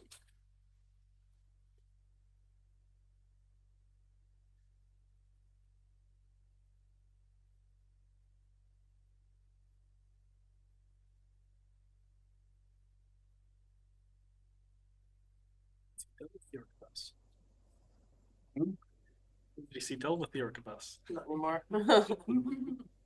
It's just this one, right? Yeah, that should do it. There you go. Do I start when the timer goes? Oh, perfect. The floor is all yours. Thanks. Good afternoon, everyone. Thank you for allowing me to present today. I'm here to present on behalf of Myfanwy Cawley, and I want to talk about how this amazing initiative will transform access to care for our community's youth. So My name's Dallas Harper, and I'm the Foundry Qathet Project Manager. And today I'm going to quickly touch on who Youth and Family is as the host agency for Foundry Qathet, what Foundry is, and why it's needed in our community. So Youth and Family is the host agency, and our offices are located on the traditional territory of the Collingham Nation. We're a nonprofit organization and a registered charity. And Youth and Family is the leading service provider for youth in our community, and our service will integrate really well with Foundry programming. Last year, our Youth Resource Center recorded more than 800 visits, and our counselors provided one-on-one support to 94 youth. What is Foundry? We know that now more than ever, youth need support, and Foundry's mission is to support young people in living a good life and to transform access to services for young people ages 12 to 24 in BC. These numbers give an overview of what youth are currently facing. I won't go into too much detail with this data, as everyone here probably knows issues and challenges that our youth are facing and unfortunately experiencing. We all know or have had direct experience with a young person struggling with their mental or physical health, and the lack of free youth-friendly resources and supports available. Not to mention the very complicated systems youth and their families have to navigate to find the right help, if it's even available in our community. Our youth in the Qathet region deserve better. Foundry, a province-wide network of integrated health and wellness services for young people ages 12 to 24, is a proven solution for these challenges. The development of Foundry Qathet involves the coming together of existing youth-focused services already in our community, which will provide a full range of services with an integrated approach that suits our community's highlighted needs. Foundry Qathet will build capacity in these already existing service providers by becoming the community's hub of integrated youth health and wellness services. Our community is lacking space for many of these services to effectively operate, and Foundry Qathet can be an answer to this problem. So at Foundry, young people can access 5 core services at one youth-friendly location. And these are mental health care, substance use services, physical and sexual health care, and youth and family peer supports, and social services. These will be offered along with other programs and services we can create based on feedback from our youth and our community. For example, a cooking class for youth who've moved out of their family home and need support learning those skills, or an outdoor exploration group that maybe goes into the forest hiking or looking for mushrooms. Foundry uses something called the step care model, and it just means they provide the right support at the right time, and each person receives unique, flexible service, so it's not a one-size-fits-all approach. So if a youth's needs increase, the level of support increases, and if things improve, the level of support can decrease. That way, Foundry is reaching young people where they're at, and they're using resources in the most efficient and effective way possible. Foundry aims to reach youth by providing barrier-free services and supports before they hit crisis level. We want to reach young people early so that we can help address small problems before they become bigger ones. This is true preventative care in action. It's addressing the needs of youth in our community before these problems begin to negatively impact their lives and the lives of those around them. At Foundry, you can access services without needing a referral and on a drop-in basis. So this means there's no wait list and it's free, and you won't be turned away because your problems aren't considered serious enough. As you can see here in this data, Foundry is a proven model for improving youth wellness that's been in action since the first one opened in 2015. And now our community has been gifted the chance to bring this incredible solution here. It's a unique once-in-a-lifetime opportunity that will serve this community for generations to come. So whether a young person needs support for anxiety or depression, wants to see a family doctor, or is just struggling with a stressful situation, Foundry Qathet will help them get the services they need. So our progress report, where are we right now on this project? We have performed a feasibility study and signed the lease proposal on a 12,495 square foot centrally located space. We've hired a wonderful designer who is working on the schematic design in collaboration with our youth and family advisory committees and community partners, and we have that pretty much finalized. We've hired an architect who's also amazing to ensure all our space plans are up to code, and we've had the space reviewed by structural, mechanical, and electrical engineers, and they've come up with no red flags. We've also reached out to existing community services to see how they envision utilizing Foundry Qathet, and we formed our youth and family advisory committees to ensure youth remain center to all of Foundry Qathet's priorities. We have continually engaged with youth and the community on the design of the space. We've probably gone through about 7 iterations of our space plan. We formed a leadership advisory table and an anchor table with local and regional representation. We started our capital fundraising campaign, and we set our target at $5 million for the renovation of the space. We have completed a number of grant applications and are awaiting responses, And we're developing and structuring service delivery and ensuring that services will reflect and address the specific needs, strengths, and gaps of our community. We've mapped out our project timeline and we've set an approximate opening date of fall of next year. So future plans and what's next. Our collective task is to launch Foundry Qathet in roughly a 1.5 years time. We need to raise $5 million for the renovation and the outfitting of the space. We're going to confirm what services and programs and community partners will offer within Foundry Qathet, focus on service and operations planning while continuing to build community partnerships, and involve the youth and the community in the overall development and design of Foundry. So could you imagine a space like this in our community? We are designing out a beautiful space for all the youth within the Qathet Regional District to access and creating an incredible piece of infrastructure in the heart of our town that we can all be proud of. So here are some photos from Foundry centers around BC. Foundry Qathet will be culturally safe, inclusive, and a youth-friendly space. Foundry Qathet will be welcoming and accessible. We recently conducted a survey in May of 2024 with youth being the majority respondents at 64%. And we learned that youth want a safe space to hang out, gather, and connect. 75% of responses highlighted that as the most important addition to Foundry Qathet besides the core services they already offer. Foundry is created and developed with youth engagement. The youth of this community will all feel a sense of community, belonging, and ownership and appreciation at Foundry because they all took a part in creating it. The youth of this community deserve a safe space to gather and connect with one another in a place where they're welcomed and celebrated, not just tolerated. Foundry Qathet will be that space. We're excited about our current progress on this initiative, and the future is even more promising.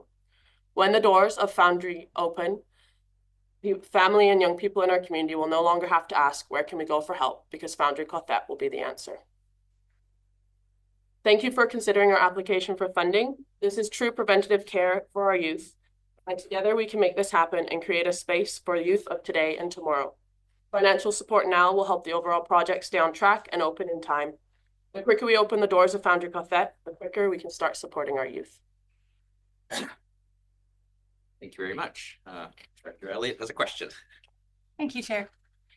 So you're looking for funding to create the space. The operational budgets come from Vancouver Coast and Health, or where do they come from? No, it's a mix, but we get a guarantee. It's a mix of where it all comes from, but we get a guaranteed $1 million operational funding once the doors are opened. Yeah, that's continuous. Can I ask another question? Thank you. So if the services are actually not available in our community, like it's a gap, is the Foundry going to play a role in identifying those gaps and bringing professionals into our community? Like, for example, to get a psych meds review for young people nowadays requires a psychiatrist to come in. As best we can, yeah. As a small community, it is tough, but psychiatry is one of the things we're looking into. If we could get someone in there and it fits within our operational budget, then we would do everything in our power to get a psychiatrist. Thank you. Yeah, thanks, Chair, and thanks for your presentation. It's very ambitious, and already thinking, where is this building? But we'll leave that out of it. I noticed, yeah, that's why I noticed in your application, I think your ask for us is 25,000, but I actually see in your documents that you're going to ask the qathet Regional Hospital District for 25,000. So. Just to be clear, I mean, some of the directors are the same directors, yeah. So we just want to looking ahead about what we're talking about. So, and 50,000 total seems to be a pretty small ask in the overall scheme of it. Yeah, I did look at previous asks and what the most you guys allocate, and it seems around 25,000 is where you cap it. So, yes. Director Gisborne. Thank you, Chair. Sorry, my throat. So as you've noticed, we've had a lot of grant requests today that are like ongoing grant requests. This one seems to be more of like how to get this project up and off the ground. So I presume that the $25,000 request for our organization is like a one-off. Yeah. I'm presuming that it's not going to be every year that we're going to see a $25,000 request. No. Once the doors of Foundry Qathet are open, we've got our operational budget and we're good to go. Okay. Yeah. And because, of course, Director Lennox pointed out the kind of crossover with Qathet Regional Hospital District, which, of course, we all have a lot of the same directors.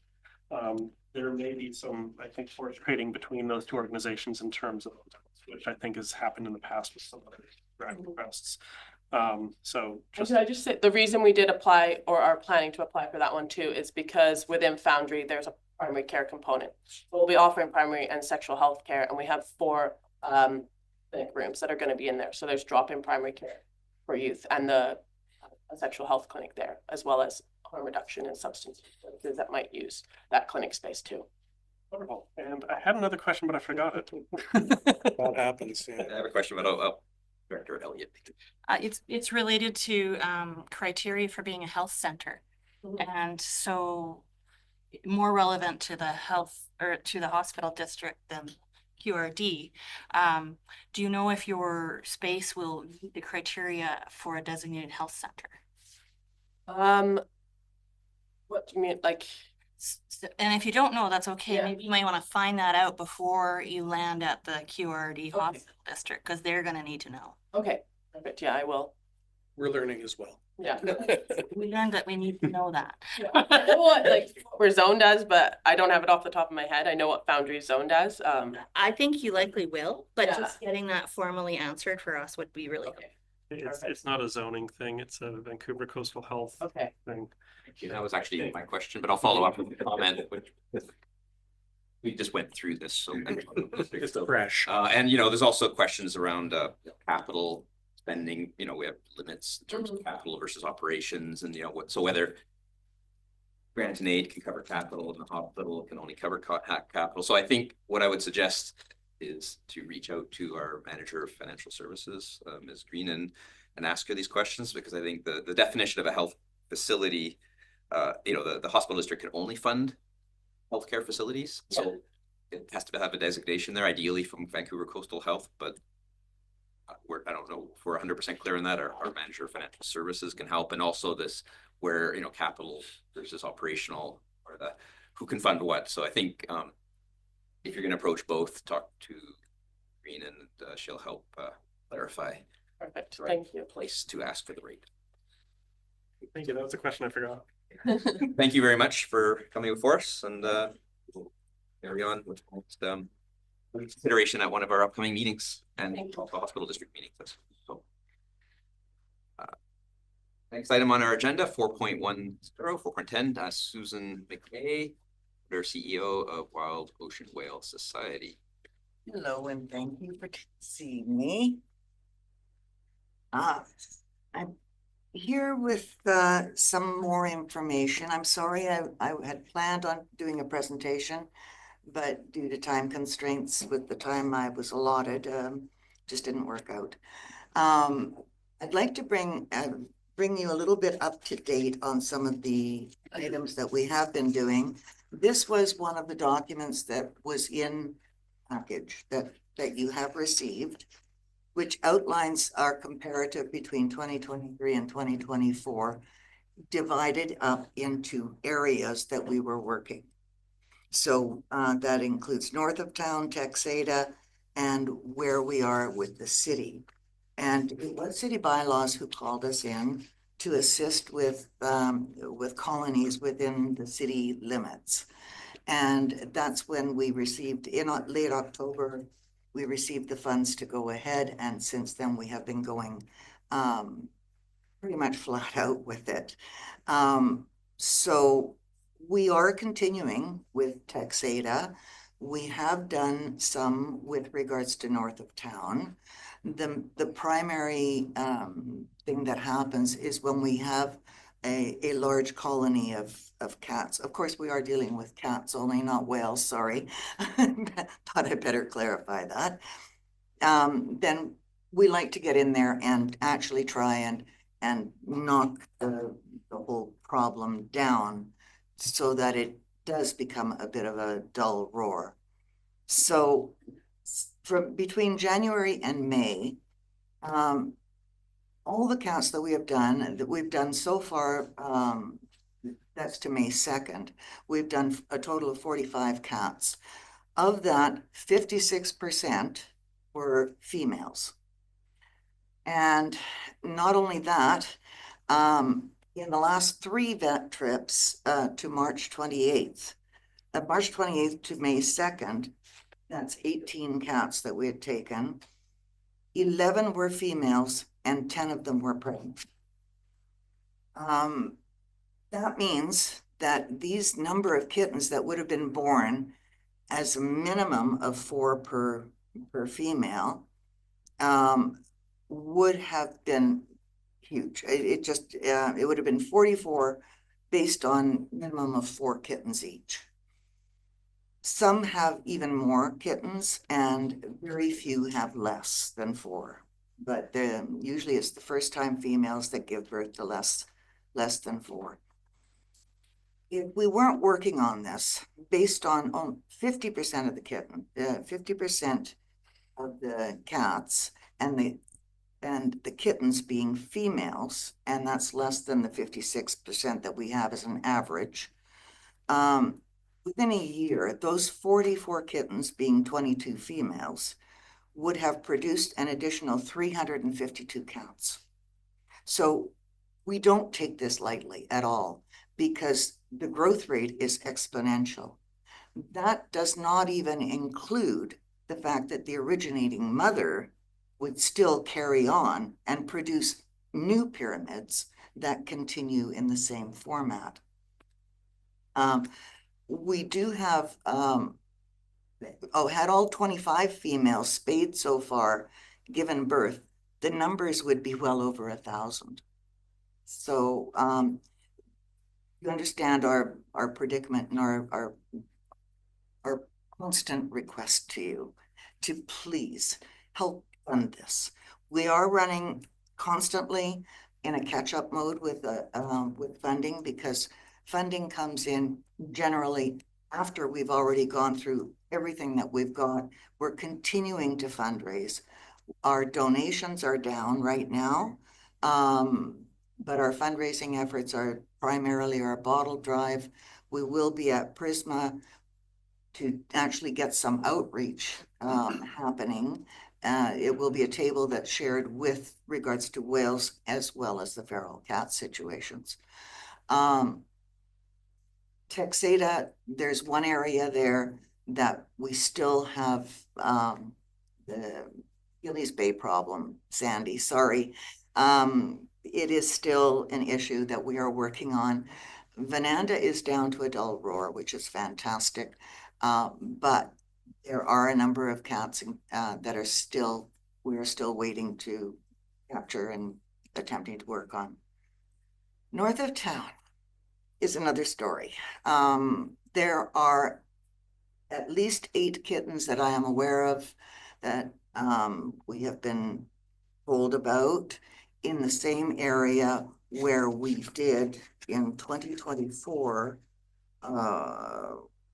we did 23 cats.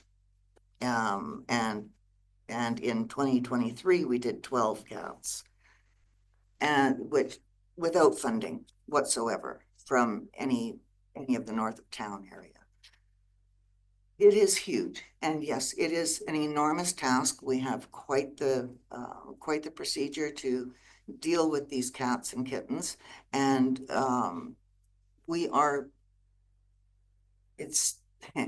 can't just walk away because we will wind up being totally overrun with cats everywhere. It's been an ongoing procedure, and it is quite a procedure. Our vet bills alone,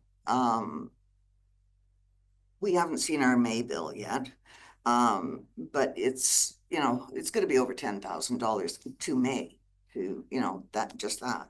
That's vet bills alone. We still have ferries. We still have the costs of what we have in holding. We have the food to keep these colonies somewhat together so we can actually get them trapped and also monitor the situation in every location. We have to augment the food, even from the donated food that we get. And we do get, sometimes we get half bags of cat food, sometimes open boxes of wet cat food. Somebody's cat doesn't like it, so they have been turning it over to us, which is great. We also did receive a lovely bundle of some food from Whiskas. So which has absolutely helped us out enormously. And also Arcana, I should say. The reason for keeping these cats fed, again, is to be able to monitor. It's to be able to keep them within areas that we can actually go in, set the traps, get the cats in. They come into holding, they get held, made sure that they are not fed overnight so that they can go and actually be go under anesthetic for their operations.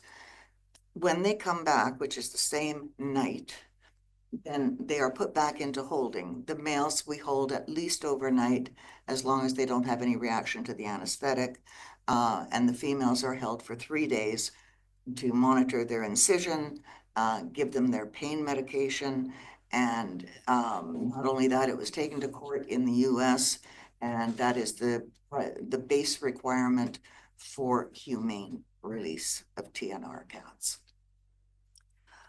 I think I'm running, I've got 1 more minute left, but we have pulled a number of kittens.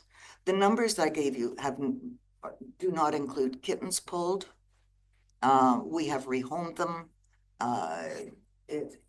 We rehomed a couple of other cats whose owners had passed away, and people are saying, we don't know what to do. It is an ongoing problem. Thank you. Thank you. Reversing exponential growth rates is definitely a challenge. Are there questions around the table? Director McCormick? Director McCormick? Yes, thank you, Chair. And Susan, thank you for your presentation. I know you do great work on Texada.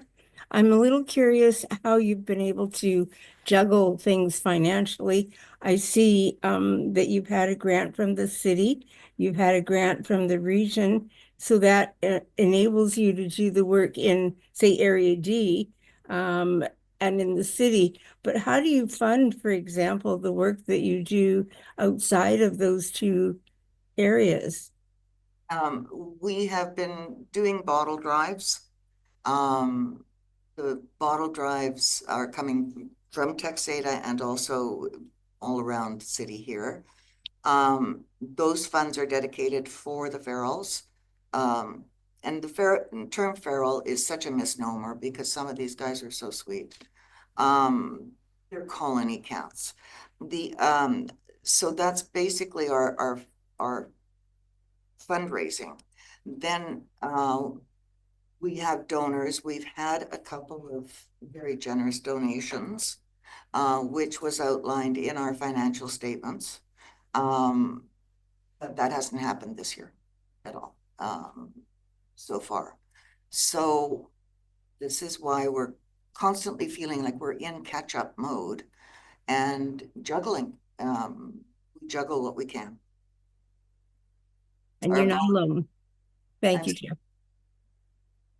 Lennox. Yeah, thanks. And thanks for your presentation. I'm just wondering about in your funding breakdown, that costs. So definitely probably the majority of the costs you're looking at $42,000 a year. Can you maybe just explain to folks why you're having to go to Vancouver Island and why we can't get local? Can you maybe flesh that out for people? We have 1 vet office. It's Westview Vet.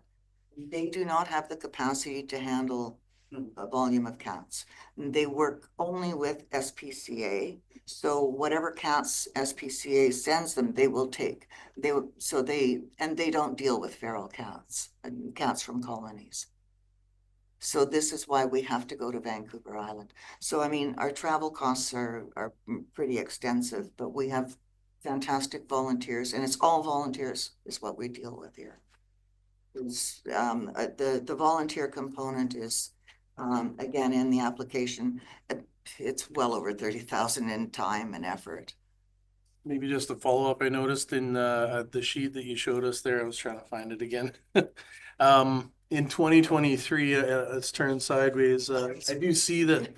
Did you get a grant from the SPCA of $5,000? They only, yes. And that was That was the initial, and that $5,000, that type of grant, they're no longer doing.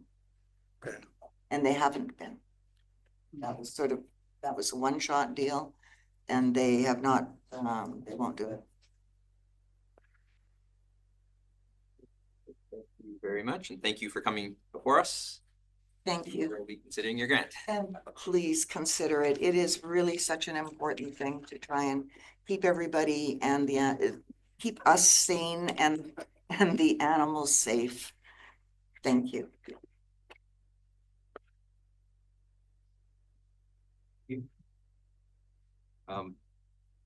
Item 411, Tricia Collingham, Executive Director of the Powell River Marine Injury Society.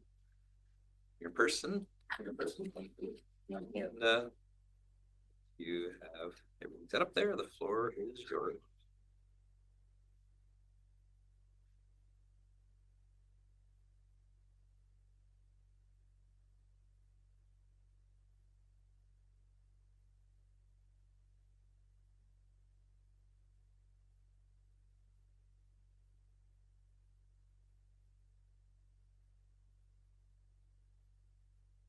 Oh, yeah. There it is. Just kidding. Hi, everybody. My name is Tricia Collingham. I'm the Executive Director for the Powell River Brain Society.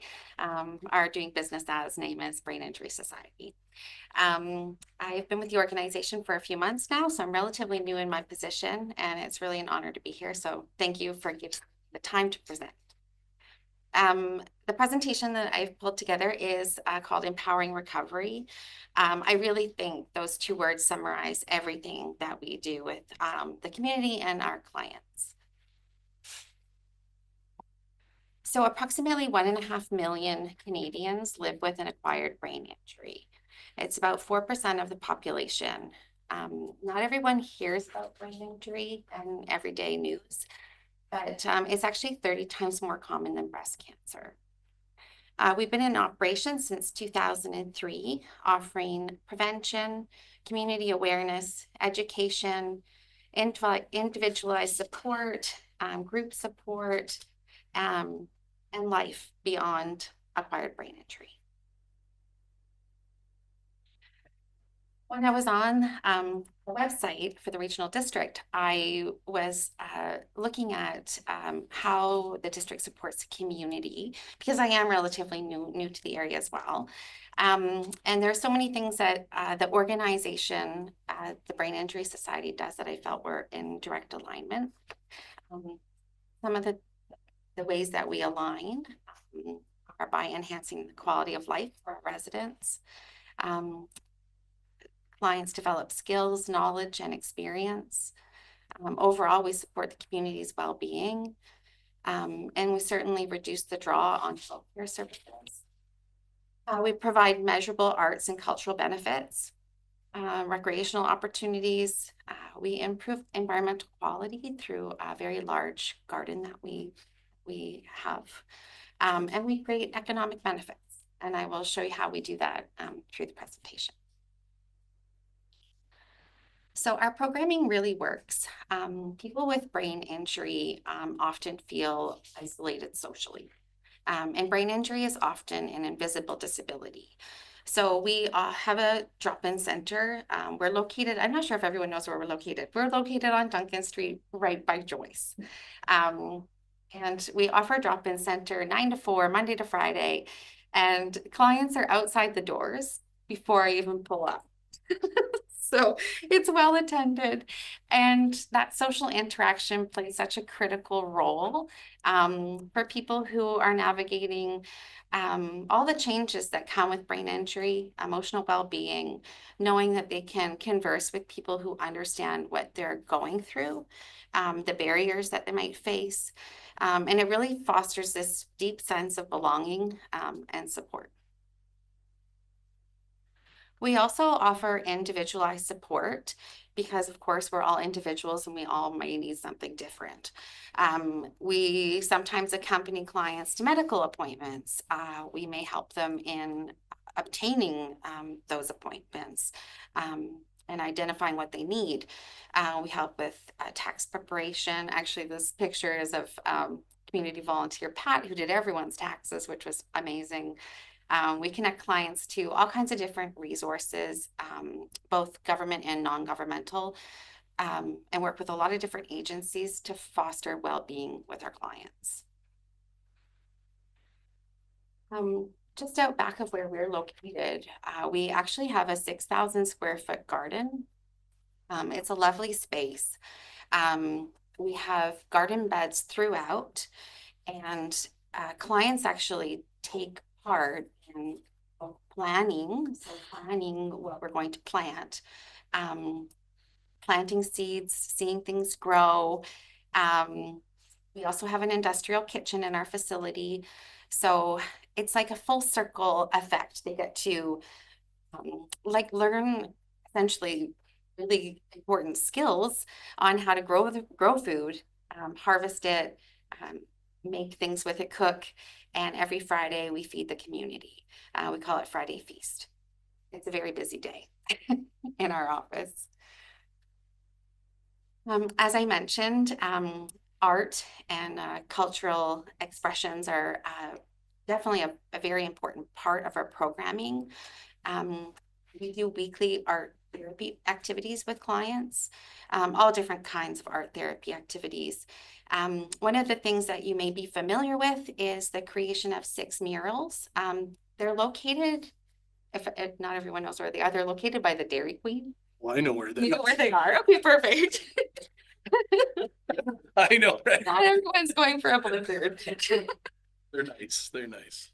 Perfect. Yeah, so I'm very proud of that project. I think it's just a wonderful way to enhance the community, but also the clients. And we worked very closely with the nation, so it's elevating everybody in the community. Cognitive enhancement is definitely a part of everything we do. With brain injury, people have different challenges that they face. And often games, puzzles, reading and writing groups offer clients a fun platform to build confidence in those skills. We're out in the community. Many of our clients are interested in taking part in alternatives to what I would call traditional employment. So, we have lots of artisans in our client base, and they like to sell their crafts and wares that they make during art therapy at the farmers market. We also are out in the community. I don't have photos of this, but we are out in the community in schools, recreation centers, doing brain injury prevention and awareness presentations. We just signed up for Prisma. I know someone mentioned that earlier, but we'd like to get out in the community and let people know what we're doing. And in terms of outreach, not all of the clients that we serve are able to come to the drop-in center. So we do have people who do outreach. We go over to Texada Island at least once per month and meet with all of the clients there. We always do that at Mary Mary's. That's why that's up there. It's a nice venue for everyone to get together, and it also creates that social bond that people need in that community. So that's at least once every month. But we also do outreach throughout the district, because depending on who our clients are and depending on whether they're able to get to the center, if they can't come to us, we will go to them.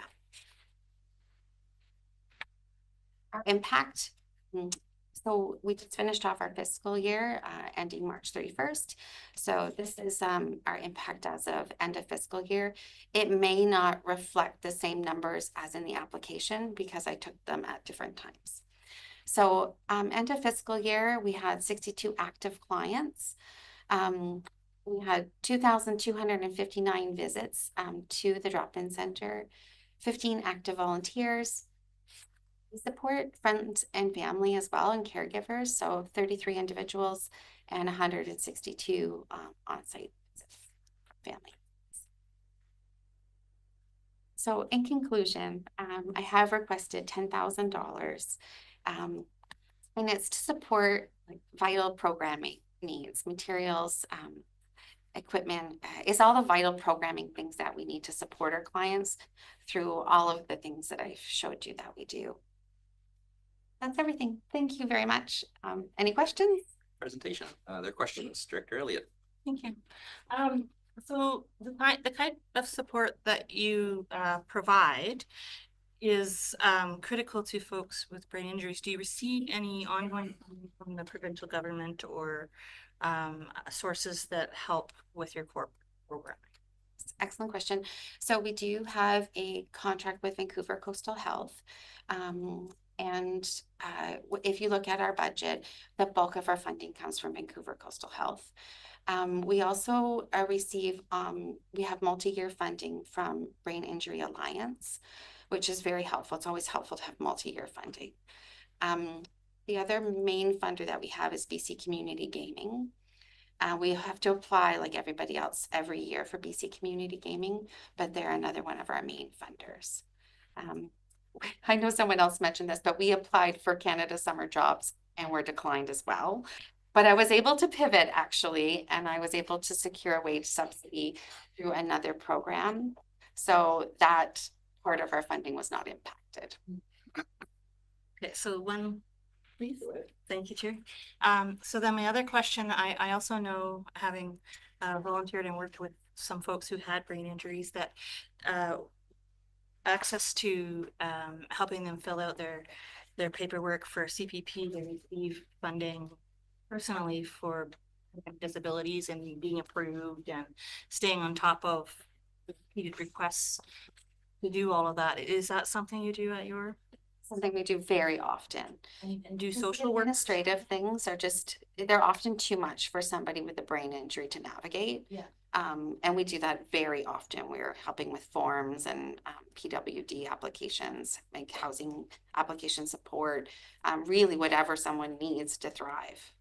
And so some of that would be kind of a mandate of a social worker. Do you discuss that with that or party to see if they might be interested in supporting that sort of activity?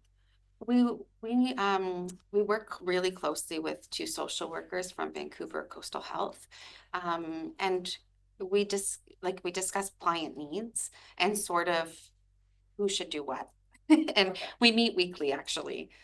So we're both parties are staying very on top of client needs and how we're moving things forward for them. Thank you. You're welcome. Wilcott has a question. Thank you, Chair. Thank you very much for your presentation. I've watched the work of brain injury for years and years, and I'm very appreciative of it, having been involved in healthcare myself.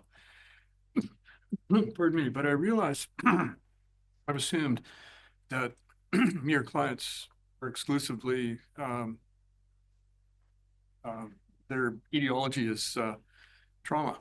And it just occurred to me to wonder if their disease process, if you look after people who have brain injury through disease process, like Parkinson's, for example, or Alzheimer's, is there any overlap? So we don't have a lot of overlap because our mandate is acquired brain injuries, and not necessarily like, so it does, we don't, so dementia or Alzheimer's, they don't fall into that category by definition. Okay. You're welcome. Thank you very much for coming before us. Thank you very much. And welcome to the region. Thank you very much. I'm loving it. That's do we. And our last delegation, 4.12, and thank you for hanging Not out, least, eh? is Mac Fraser from Everybody Deserves a Smile Community Project. And the floor is all yours once you're set up. Sure. Welcome back to the regional district. I keep coming back like a bad habit. Yes, exactly. I stinks. So thank you for letting me be a delegation this afternoon. And my first and foremost message is thank you for the last few years for your funding. It's been wonderful. It's been pivotal. It's highly effective. So I'm not going to waste your time in telling you about something that I've been talking to you about for the last 3 years. But in a nutshell, Everybody Deserves a Smile is a charity here in town that is part of a wider network across the province and into Alberta that instills an understanding of the challenges of the vulnerable people and an empathy for them among our elementary school students. So we're proud to say we're in every school in the school district. Forgive me, Chair, we're not in Mesquite School District, but we're in all the elementary schools. And Director McCormick, I'm not sure if you're aware, but the Texada school has asked us to have a focus every 3 years rather than every year because it's the small size of the school. So I realize that I probably don't bring it out very well in the application, but everything to do with the educational component is provided at the total expense and logistical arrangement of School District 47. So we community coordinators just have the wonderful situation where that happens at arm's length and it's fully integrated into all the curriculum in the elementary school. So they don't have an afternoon where they're going to talk about empathy. They have a class that is dealing with perhaps geography. And in that, they embed some of the understanding of empathy and vulnerability due to climatic conditions and economics and stuff like that. So it's wonderfully integrated. So what I'm involved with and talking to you about this afternoon is last year we received, thank you very much, $2,500 grant and aid from you. It was 29% of our cash donations and 13% of our total budget. So we're right in the same wheelhouse this year. If you saw fit to give us $2,500, it would be 12% our total budget. And we have returned to pre-pandemic donation levels. The challenge is we're producing 5 times as many bags as we did before the pandemic. So we used the money last year to create 542 kindness bags. So again, there's 2 components. The kindness bag component is the one that I'm involved with directly. And it's providing a forum for social action once the students have the empathy and understanding of the challenges of the vulnerable. It's not just an abstract subject that they deal with, albeit in a wonderful integrated system. It's what are you going to do about it? And it's trying to get them to have a lifelong commitment to take action. And we're very proud to say that we have in grade 7, a class that has been exposed to Everybody Deserves a Smile their entire way through school, from kindergarten to 7th. So it's going well. So we have the goal of 500 bags. We exceeded that by 42 in the past year. The 500 is a logistical limitation that we actually only have about 500 students that are in this program in every elementary school. So we're trying to hold there. If we do have a need for more, we can squeeze out a few. But our challenge is that has grown, as I said, since our first year in 2019, where we did 100. Now it's over 500. We have held the price of each bag steady. It was $35.50 last year. It's $36.90 this year. Now, when I say the price of each bag, there's a great deal of donated materials that come in. So we give value to that, but it's a hard one to tell. So I have committed in previous applications to you that we're on a road to sustainability. I would define sustainability as to get the cash off your back and onto the general public.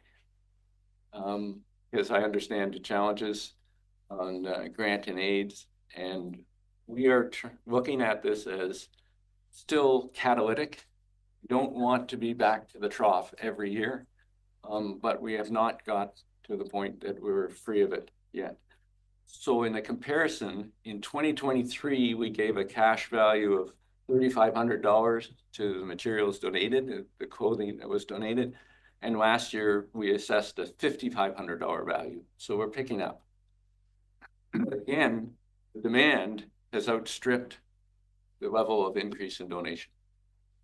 So what we're going to do when we have a consistent requirement for more than 500 bags, we're going to have to scratch our head and figure out some way to be more productive for it. But we are working with 11 agencies, support agencies, so we don't reinvent the wheel and go out into the community and say, would you like a bag? We have 11 support agencies, which are listed in the application, which you all recognize, that are doing good work now. As an example, each fall, we contact them, and we're now at the point where they're going, well, it's about time you called, we need 37. And it's integrated into the community. So we have a need that is very well documented. Our budget is on the edge of $20,000. Again, you will see it in the application, but just to be clear, we're asking for $2,500 from the city. I well know about the double payment by the city and the grant that I'm asking for here and the one that the city provides. So it is thought to be a good project that needs some help this year, but we're working towards getting off the I want to call it that, but with all respect, so you've got a lot of things you need to do with your money. Our program is gaining ground, but we still need some help for it. Thank you for that. And, active empathy building is definitely important these days, Much any needed. days, but especially these days. Questions? Well, Director Ginsburg, I think. I just wanted to say thank you, and your comments related to sustainability, and then not being back at the trough. You're really speaking my language. So just wanted to say thank you, and I look forward to this item at the future Finance Committee. Dr. Elliott. Thank you. Thank you, Chair. So I'm just gonna kind of highlight what I heard and then ask a question. So I heard that School District 47 has, as part of its curriculum, developing future people who would volunteer and give back to the community through action. And one of the projects that they do as part of that learning is these bags that for everybody deserves a smile. And so you're contributing to this opportunity for people to practice the things they've learned through their curriculum. And then making those linkages of learning to action. And so I heard that and I thought that's fabulous. My question, I guess, is in doing that and spreading it around and working with the school district, the overall plan to get to sustainability, where are you hoping the community will change what they're doing in order to provide funding for your initiative? Thank you for the question. It's a greater amount of contributions from individuals, particularly in the form of clothing. That is the dominant thing in the bags. We have we put in cookies, which are produced by the Culinary Arts Program at Brooks. We have a wonderful bunch of retired teachers who are cookie decorators. We're doing a number of initiatives to have a no cost effect. We buy the ingredients for the culinary arts, but they have this, I was going to say slave labor, the available labor to do the cookies. The challenge is we need to get more clothing for the bags, and we are currently forced to buy. So that's where we see the growth. Okay, and so are there actions that you're doing to promote within the community the need to step up and do that? Yes. So how are people out in the community learning that you need that? We have advertising out in various circles. We have knitters groups who are the knitting nest at town site. Been a very big part of this. We have people knitting all year round for it. There are some challenges. We put socks in the bag, and socks, I'm told, are not an easy to knit item. And Talk to that Arnold guy over at the Prisma. well, and part of the challenge is that if you had everything handmade by people and donated, it would be a big expense to those actual donors. And you know, you don't get a pair of handmade socks for less than $25. But you know, picking and choosing where we go and having an ethical buying program, we can get mass-produced socks for $5. So that's cash. So we are also looking to communicate this year, particularly to the community. If you want to donate, you can donate clothing or cash. We do pretty well at wiping out the supplies in this area and have to go outside of Powell River to get supplies. I can't find socks. So the future of these students coming through this program and graduating out to society is that we would have a society would be more aware that that kind of thing is necessary and would be helping all nonprofits in the future. Yes, ma'am. All right. Thank you. Questions, and I'd just like to point out our grant need, the way it's structured has flexibility. So if the city of Powell River contributes, we have ways to not have them double contribute. So, but it will be considered, and all things will flow out the way they will in these systems, as you know. So thank you for coming for us. Thank you for all you do. I see some familiar faces. Yours not so much. Oh, sassy. Okay, so this brings us right down to question period. Galinsky or someone else in the room here. Well, all the delegates are gone, so I don't know. Hello, Chair Galinsky from the Peak here. Thanks for the opportunity to pose questions.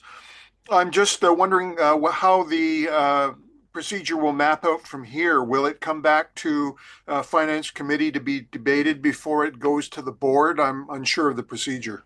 Yes, so it'll come back to Finance Committee, and maybe our corporate officer might know, but it normally might be next month, but I mean, I don't want to put pressure on staff. So it'll come from staff to Finance when it does. I thank you for your response, Chair. That was my question. Director Lennox has a question. Yeah, just a public member of the public. Yeah, thank you, as a constituent. I'm just wondering, I see there's also some applications in, at the end of our agenda, folks that chose not to or could not make delegation. So my question is this all of the applications for this intake? Officer. Yes, thank you, Chair.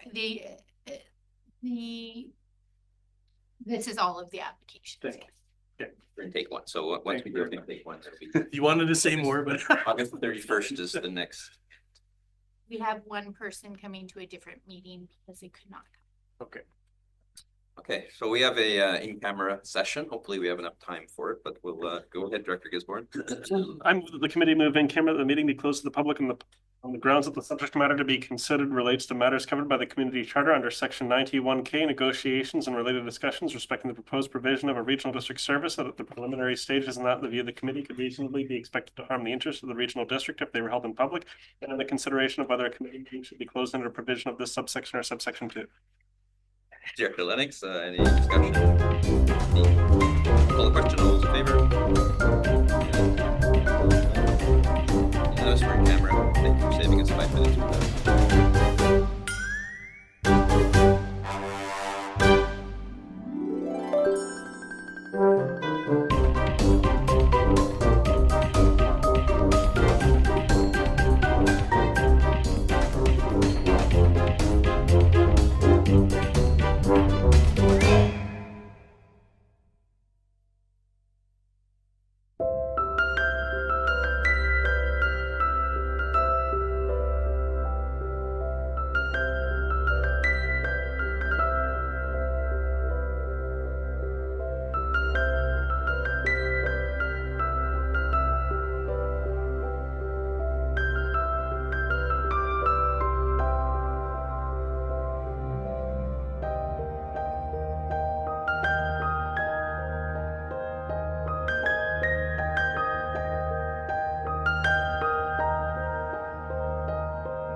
Recording in progress.